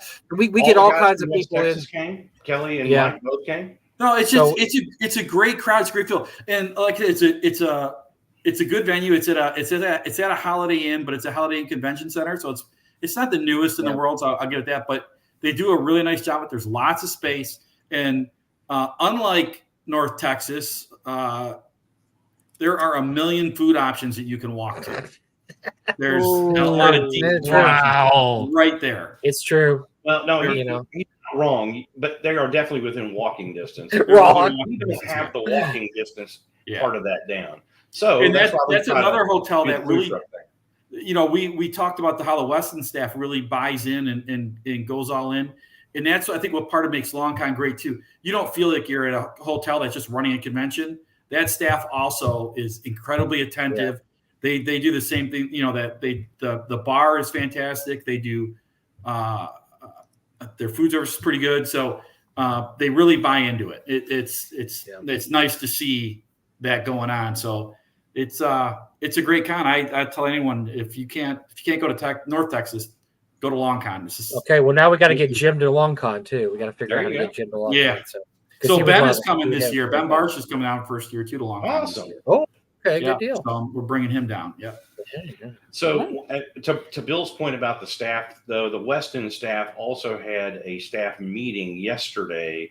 And one of the topics of conversation were some of the bullet points from our meeting last year, which were speed. So food orders were taking a long time. Well, they've got extra staff this year, and one of their primary focuses was to speed up the turn times. So, can we talk I am really careful about this. The serving girls, Jessica and crew. Mm-hmm. If you're not familiar with North Texas, they have serving wenches.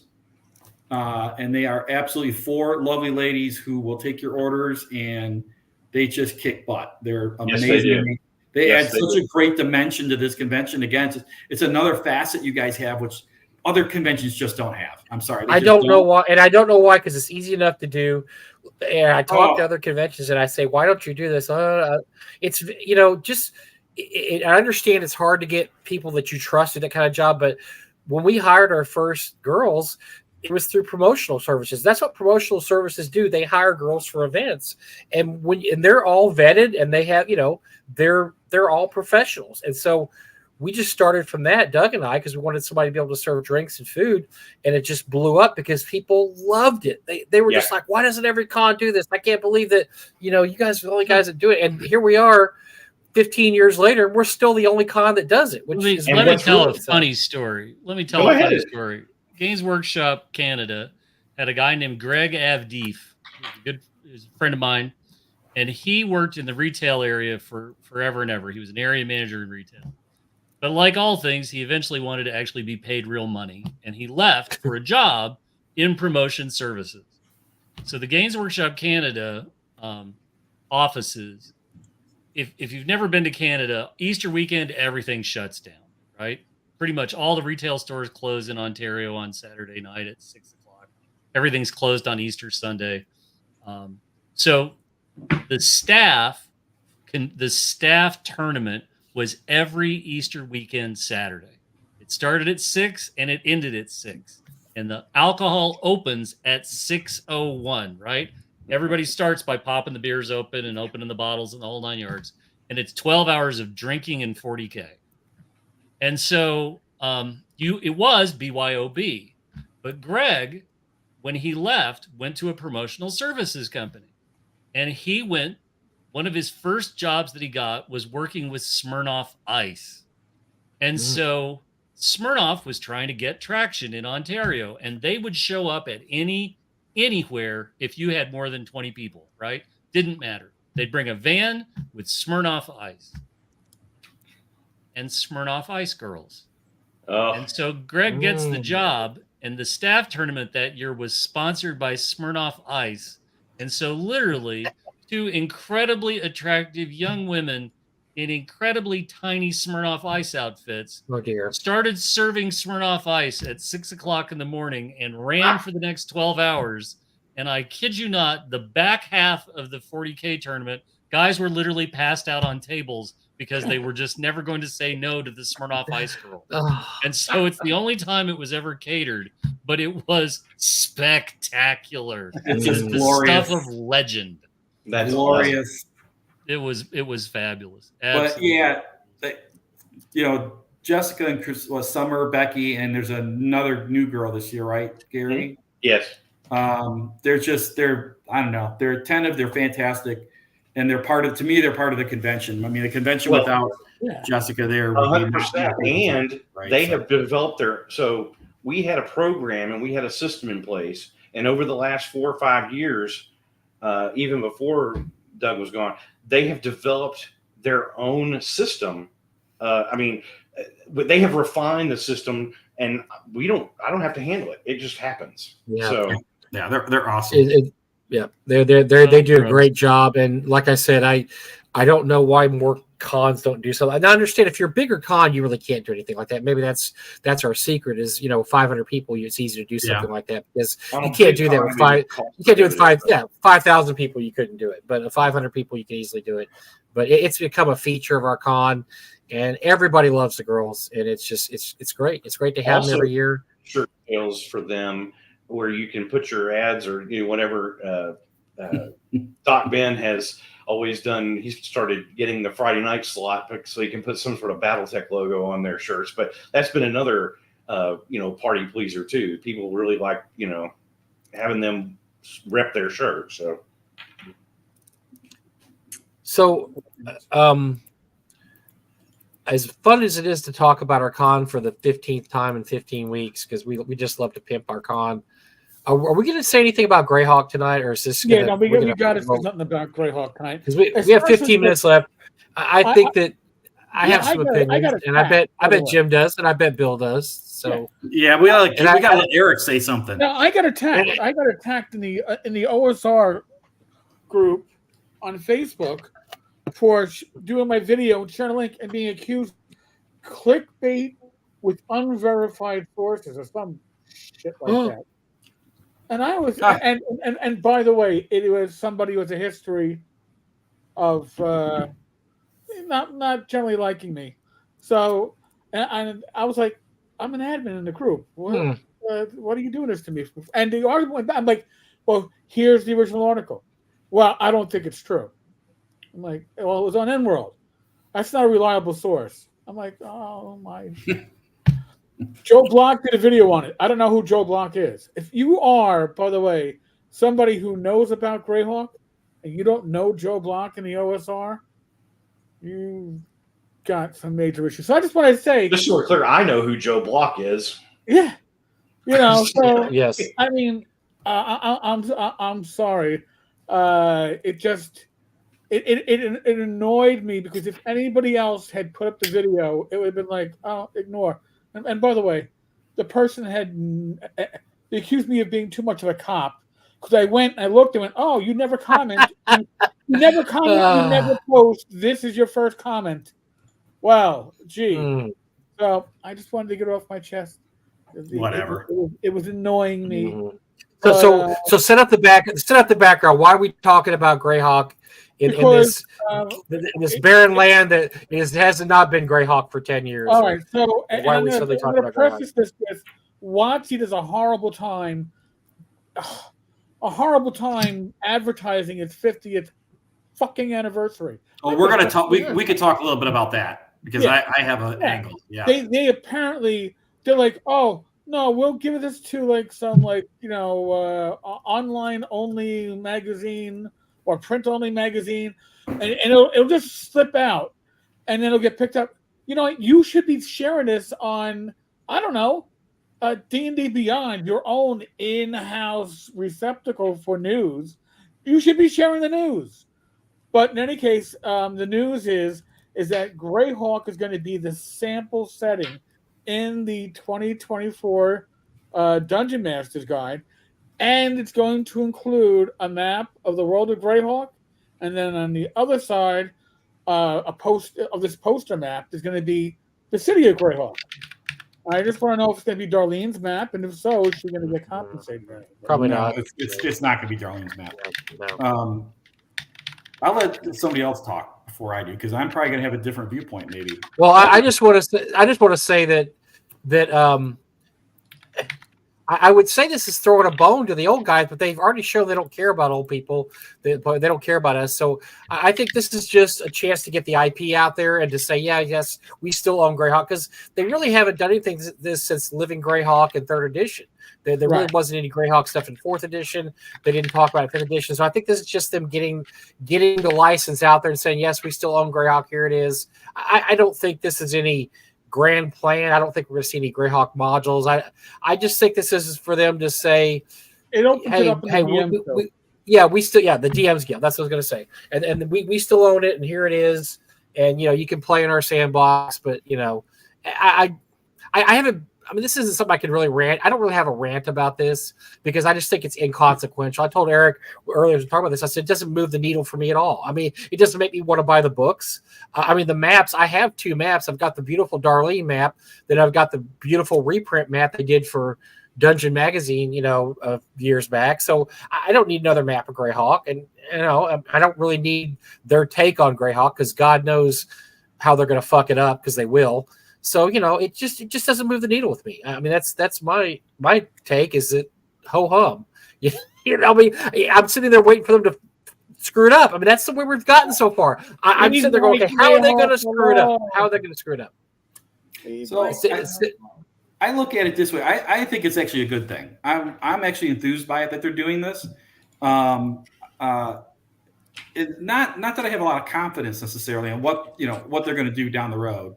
But I really like the fact that they're doing this. I don't know what their plan is. I can't speak to that, but I think it's fantastic to have this in there. Their methodology is awful. This is something they should have led with in the beginning of the year.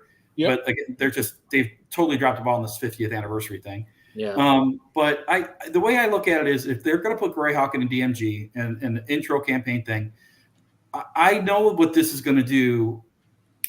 It's definitely going to be. It will help the OSR. It just will, because people are going to see this thing. Not everyone, obviously, but people are going to see this thing, and it might pique their interest, and they're going to start going online and searching out Greyhawk and all this other kind of stuff, and they're going to find Joe Block's Greyhawk Ragnar website. They're going to find all the stuff Alan Growley has done, and other people who've done a lot of stuff on Greyhawk. But I think it's going to bring people any avenue that you can have in 5.1 to bring people to give them a look at other stuff is only going to help us in the OSR. Who really cares what other people are doing with it? It really doesn't matter. I think it's more important that anytime that you can showcase something that came before, whether they really want to expect it to happen that way, I think is a good thing for us. I really do. I'm not defending WotC. I am so mad at that company. It's not even funny.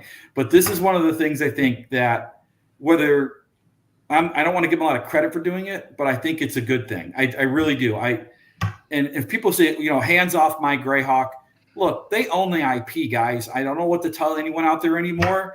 Wizards of the Coast owns all of this stuff. They can do whatever they want. It doesn't mean you need to buy it. Doesn't mean you need to play their version of it. But they're going to do what they want to do. Hopefully this is one of those situations where it's presented in a manner it is a plus, a net plus for everyone in gaming.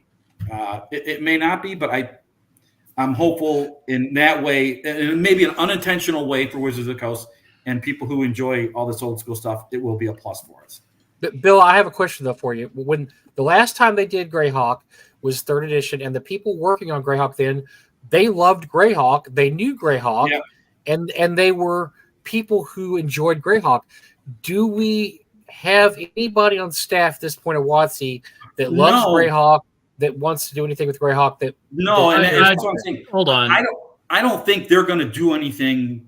I'm not saying anything that they're going to do with Greyhawk is going to be great. What I'm saying is just the inclusion of it and the availability out there of it for people who may know nothing about OSR might give them an opportunity to look at the OSR, because they've avoided this like the plague, except, when they do their money grabs on some of their books on, tugging the member berries on, some giant module or something. Right. So I don't know.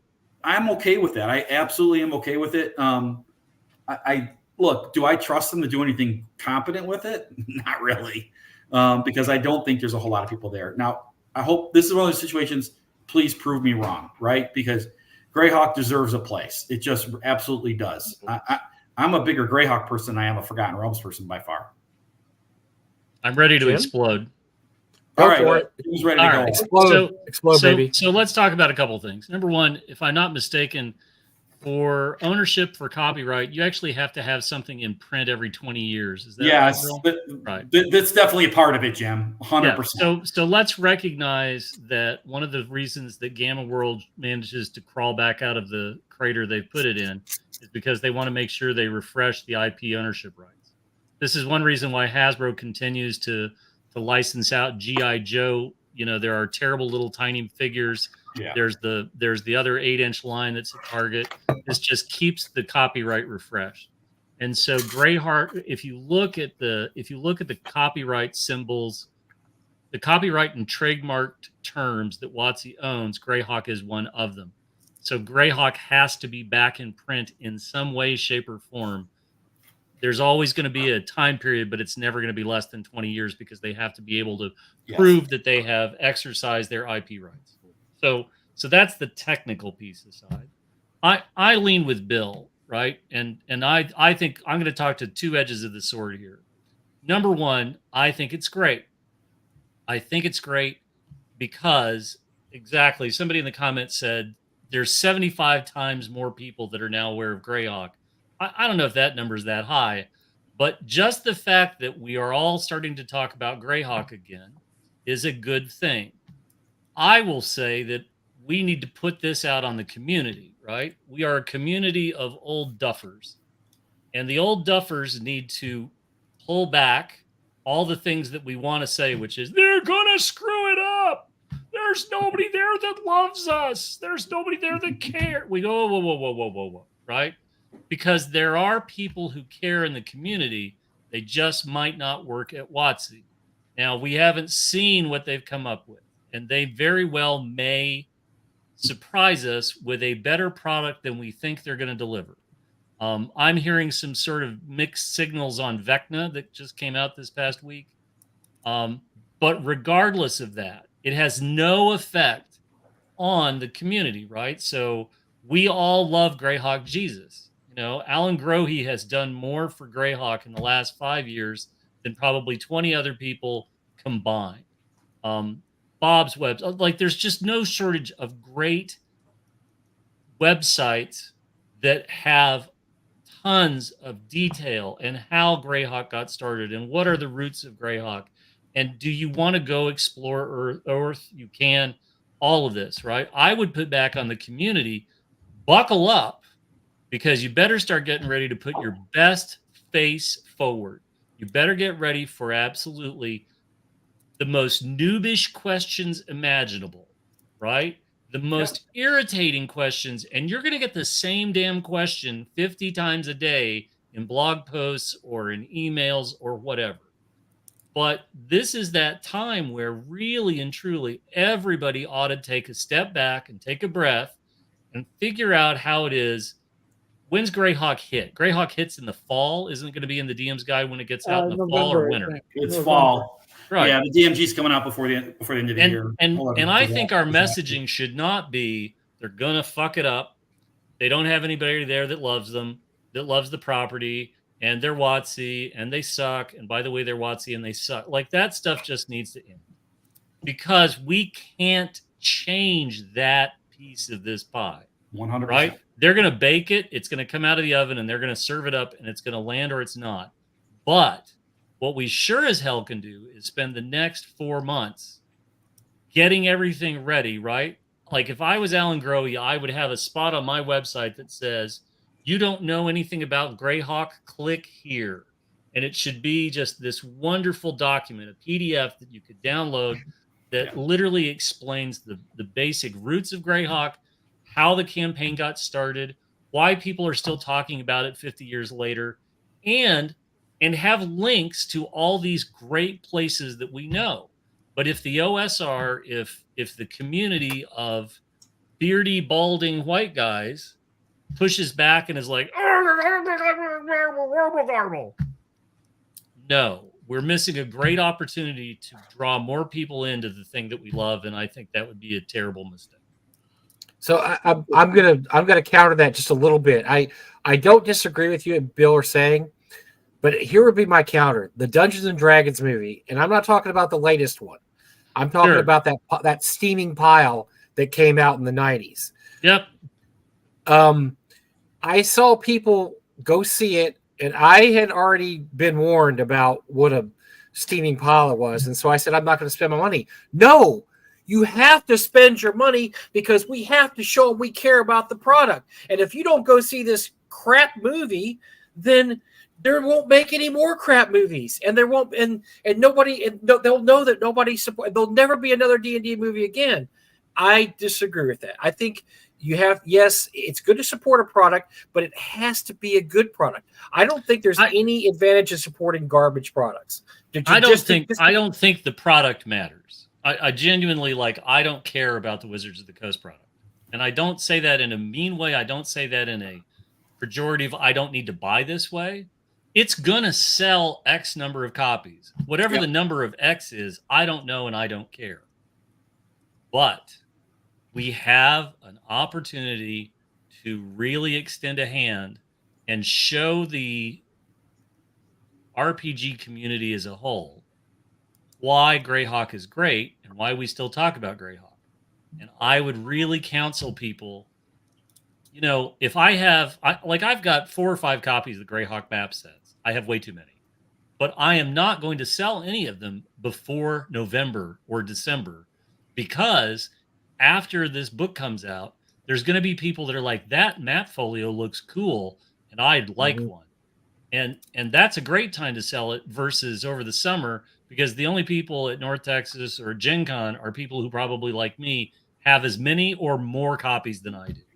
And after this comes out, it doesn't matter if it's 1 in 10, if it's 1 in 100. There are still going to be people we have a great chance to extend the hobby of Greyhawk, not extend the hobby of RPGs. I don't give a shit how many copies of the book they sell. I hope they sell enough. I hope they sell enough that we see people interested in Greyhawk, who want to explore Greyhawk, who want to talk about Greyhawk, and figure that out. I agree. Tim, you're basically that's saying exactly that how I hope you're this treat it goes. as a gateway to. That's right. Yeah. Okay. Yeah. Hey, kid, the first hit is whatever it is you paid on Amazon by pre-ordering it 8 months in advance. I don't think they're going to do enough in the DMG with it, honestly, to screw it up. They could prove me wrong. I just don't think they're going to put enough in there. This is going to be a big map poster, this shiny new thing. Look at this. And there's going to be some bare bones descriptions of what's going on. And that's going to be it. It's a DMG. It's not a campaign book. No. So it'd be different if this. I'd probably side a little more with Mike if they were releasing the Greyhawk campaign versus just throwing a map inside a DMG. I'm a little more hopeful what this could do. Yeah, I think this group of people right now, the 4 of us, 5 of us that are here, we all skew in a very clear demographic, right? We all started playing in the late 70s. Mm-hmm. We all had Greyhawk first. You got to remember why they bought Forgotten Realms, right? The reason they wrote the check to Ed was that they could own it lock, stock, and barrel and not pay Gary any money. Mm-hmm. Yep. Okay, but that's not where most of us started. No. Everybody dove into the Forgotten Realms because it was new and shiny, and then that's all they published. Right. Greyhawk is where most of us really cut our teeth.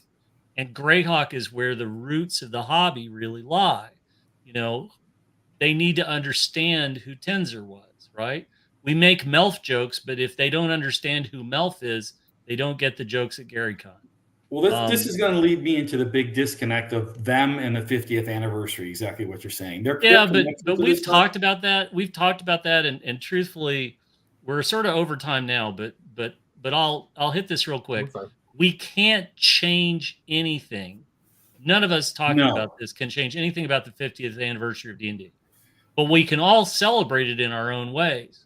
Like, truthfully, Bill, if I was you, I would get posters run up of some of your evocative,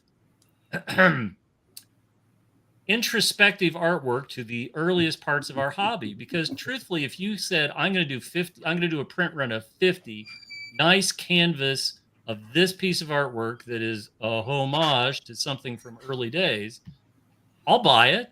I'll absolutely buy it. If I was a small publisher, that's exactly how I would celebrate the 50th anniversary of D&D. I would bring things to market that had limited numbers, but hit the numbers. We talked about all the stuff. A few weeks ago, we talked about all the things that they should have done that they won't do. Well, you're stealing kind of our marketing blitz for this upcoming Holmes thing. And it's kind of like if Wizards of the Coast refuses to acknowledge the 50th anniversary, we're going to do it for them. By the way, here's one of the, here's something that harkens back to that age. So we're working on that kind of thing. It is frustrating that they refuse to essentially just do what is obvious to anyone out there should have been done with the 50th. And it's a little bit insulting, I think, to the hobby industry at large. I mean, this isn't, I know it's the D&D is the 50th, it's the 50th anniversary of Dungeons and Dragons, but it's so much more than that. I mean, it's the birth of our hobby. If you don't even play D&D, if you play Call of Cthulhu, if you play Car Wars, it doesn't matter. All of that shit became a thing because of 1974. We would not be talking about any conventions, any of this stuff, if it wasn't for 1974. But let's remember, right? The 50th anniversary of D&D celebrates the 50th anniversary of the first form of D&D. And as we were talking at the start of the episode, that is an obscure rule set. It is a painful rule set at times. And is it the best face of D&D going forward? I think we've all agreed at the start of this episode that the Holmes box set was the first mass market, readily available 10-year-old, 12-year-old boys, girls could understand and play at the kitchen table. And it doesn't have its roots so much in wargaming as it has its roots in what happened after the first rule set was released in the wild. People were running games, people were improvising and learning on the fly, and the Holmes box set is a great example of a snapshot. It's like a Polaroid picture into how the game had evolved until that point. And then after the Holmes box set came out, the Player's Handbook, DM's Guide, Monster Manual hit. Yeah, everything changed. That's right. So I kind of, like I said, I kind of look at the 50th anniversary as not just 1974's the game that came out in 74, but what celebrate everything that came about from those 50 years. And it just boggles my mind that Wizards of the Coast, in a way it doesn't, because I know why they're not doing it. But the fact that they're not doing it just seems like such a missed opportunity. It just absolutely blows my mind that they're not taking advantage of that. Screw Bill, you, Zach. It is what it is. Bill, it is what it is, though. And I think the good part of it, if there is a good part, is that I think everybody here and people I know are spreading the word of the OSR and telling people, look, there is still a way you can play D&D without this cluster F that WotC just seems to run into every day and every other week. It's playing these original rule sets or original rule sets that people have altered to make them either easier to read or easier to, better artwork or just, put in their own. I mean, look, pretty much all these retro clones are somebody's house rules, right? They're house rules for BX or AD&D or whatever. Yeah. And so we're able to play all these different house rules. It's great. We don't have to. It's great. WotC. Look, they can do what they do. I don't worry about them that much anymore. I laugh at them because it's ludicrous. But we have our own games here. We have all our own games. We have enough games to play forever. I've got 80. Yes, I've got 800 issues of Dungeon Magazine. I would never have to write another adventure in my life. I just pull a Dungeon Magazine off the wall. I mean, we have enough now. Jesus wept. Look behind me. Christ on a crutch. I mean, really and truly, and this is the message that everybody needs to get. Yes, thank you. Yes. Yeah, exactly. So here's the deal, right? Anybody listening to this, by this point, we're almost 10 minutes over. I am begging you. We're good. I am pleading with you. Before you go into the game store in September or October, and you walk into a conversation about Greyhawk, I'm begging you to do a few things. First of all, shower, put on deodorant, brush your teeth, use the Listerine, use the mouth Drano, clear it out. Oh, that's too much. Then I want you to walk into the store. And when you hear kids, I mean anybody under the age of 25, talking about Greyhawk or mentioning Greyhawk, and you start to jump in with, in my day, no, stop. Right? And what you should say is, are you guys talking about Greyhawk? And they're like, yeah, we're talking about Greyhawk. You should be like, that's awesome. I played in Greyhawk as a kid, and I'm telling you, there is so much material out there. When you get out on the web to take a look for it, you're just going to have a great time. Here's a couple of blogs I'd recommend, and then GTFO. Be a great ambassador for our hobby, and don't fuck it up. And this is kind of what exactly I'm saying. This is the opportunity that Wizards is giving us, right? That's the only way I'm looking at this. This is the opportunity they're giving us because they don't give us very many. So I'm excited about that. The last thing I'm going to say, I know we talked just briefly about the 50th, and I'm sure I'll piss somebody off by saying this. Let's please not forget Dave Arneson in all this, by the way. He gets so overlooked, and I know there's schisms, blah, blah, blah. But, man, the contribution that he made to what we have today, like him or hate him, it doesn't matter. Fact is fact. So I know Chris mentioned Jeff Perrin, too. I mean, these guys, and that's why I'm, again, going back to what brought me here today, going back to Dr. John Eric Holmes. These people gave us what we have today, and they got to be celebrated. And I can only do what I can do. And fortunately, I'm in the position to promote everything Holmes. And I wish I could do it for everyone, but I can't. But the other guys are out there carrying the torch. So carry that torch for Greyhawk, everyone, too. Well, the good thing is we have Dave Con now. We have Arn Con, so we do have some cons to celebrate Dave, which is awesome. And, I'm glad that he gets equal time. And let me say something, right? Like, if I'm coming across as harsh, the reason is, right, we're all true believers, right? We all believe in Greyhawk. We all love Greyhawk. We all have our roots in Greyhawk.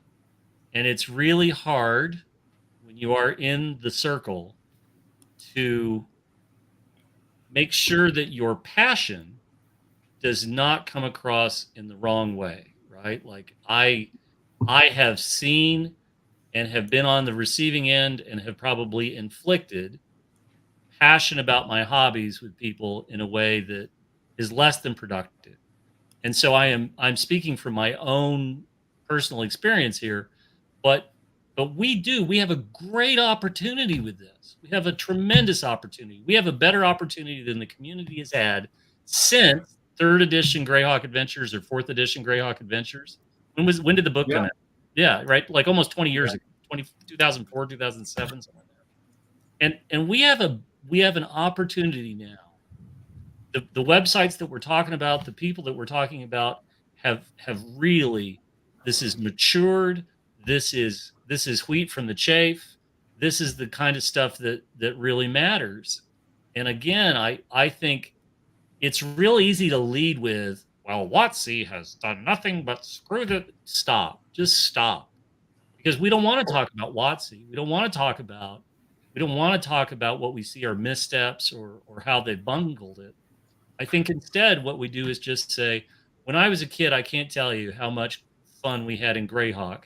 And it's only gotten better as there's more people who've come to appreciate it, more people who've come to examine it, and there's more published about Greyhawk than you can possibly imagine. Go have a look, and when you want to play, let me know. And then Jim, I don't think you're being harsh. I think you're encouraging people to be good ambassadors. That's it. Yeah. And just be nice. And I think that if you're nice and you express to you, like you said, when I was a kid, that you're basically outlining. That's what I grew up doing. 180 D&D, that's what I put. Well, here's my problem with what I did. My problem with what Jim is saying. Here's my problem with Jim saying is if we listen to what Jim says, all the clickbaity titles on YouTube would disappear. And nobody's going to get any hits on their page. Come on, Jim. Do you not care about YouTube streamers making a buck? God almighty. I swear. My Lord. Oh, Lord. Oh, well, this was an interesting game. They can die in a fire. I come on, right? I just have no time for this, right? But aren't you?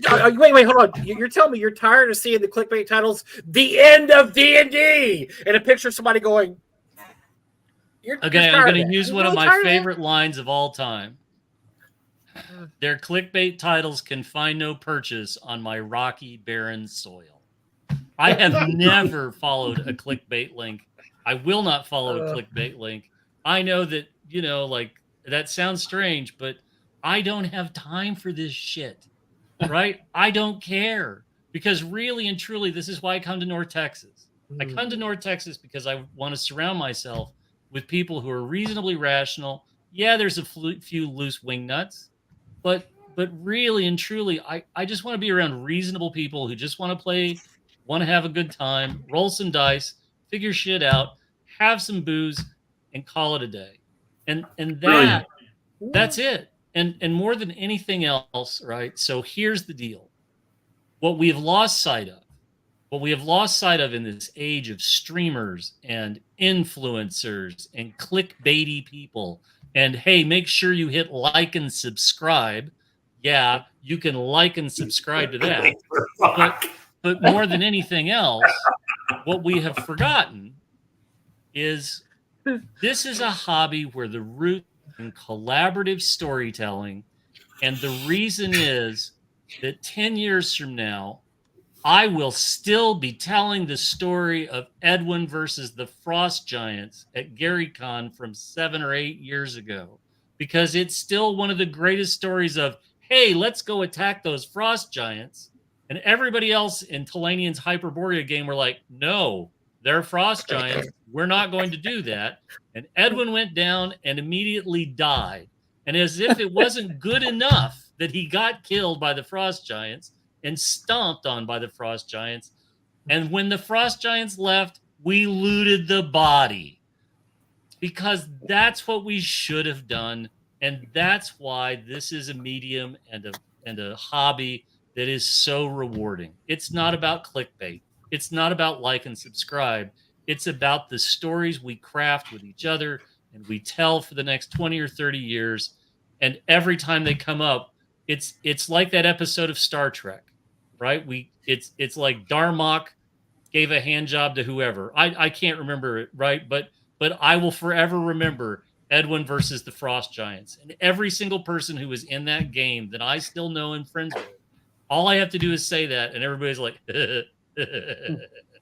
Jim is watching That's a what's triple so X great. version of Star Trek, evidently. Because I think at this point we have jumped that shark. But This is the same guy. Well, hold on. This is the same guy that cut a hand job of Vecna joke at a North Texas. Oh, I got a new one. I've got such a great joke for North Texas. There we go. I am like, should I preview it here? I mean, I'm really going to preview it. No.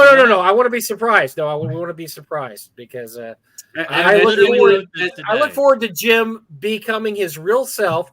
You know, he goes to those stuffy little auctions. I saw your little tux you wore at that stuffy little auction you did, and he does the Gary Con and the Greyhound. He's got to be on his best behavior. You know what? He comes to North Texas. He gets down and dirty, baby. This is the real Jim Kitchen, the one that tells hand jobs and Vecna jokes up there. You know what? The best part of that is that I said, you know, the back of the room's awfully quiet. I guess y'all are waiting for the hand job of Vecna or something.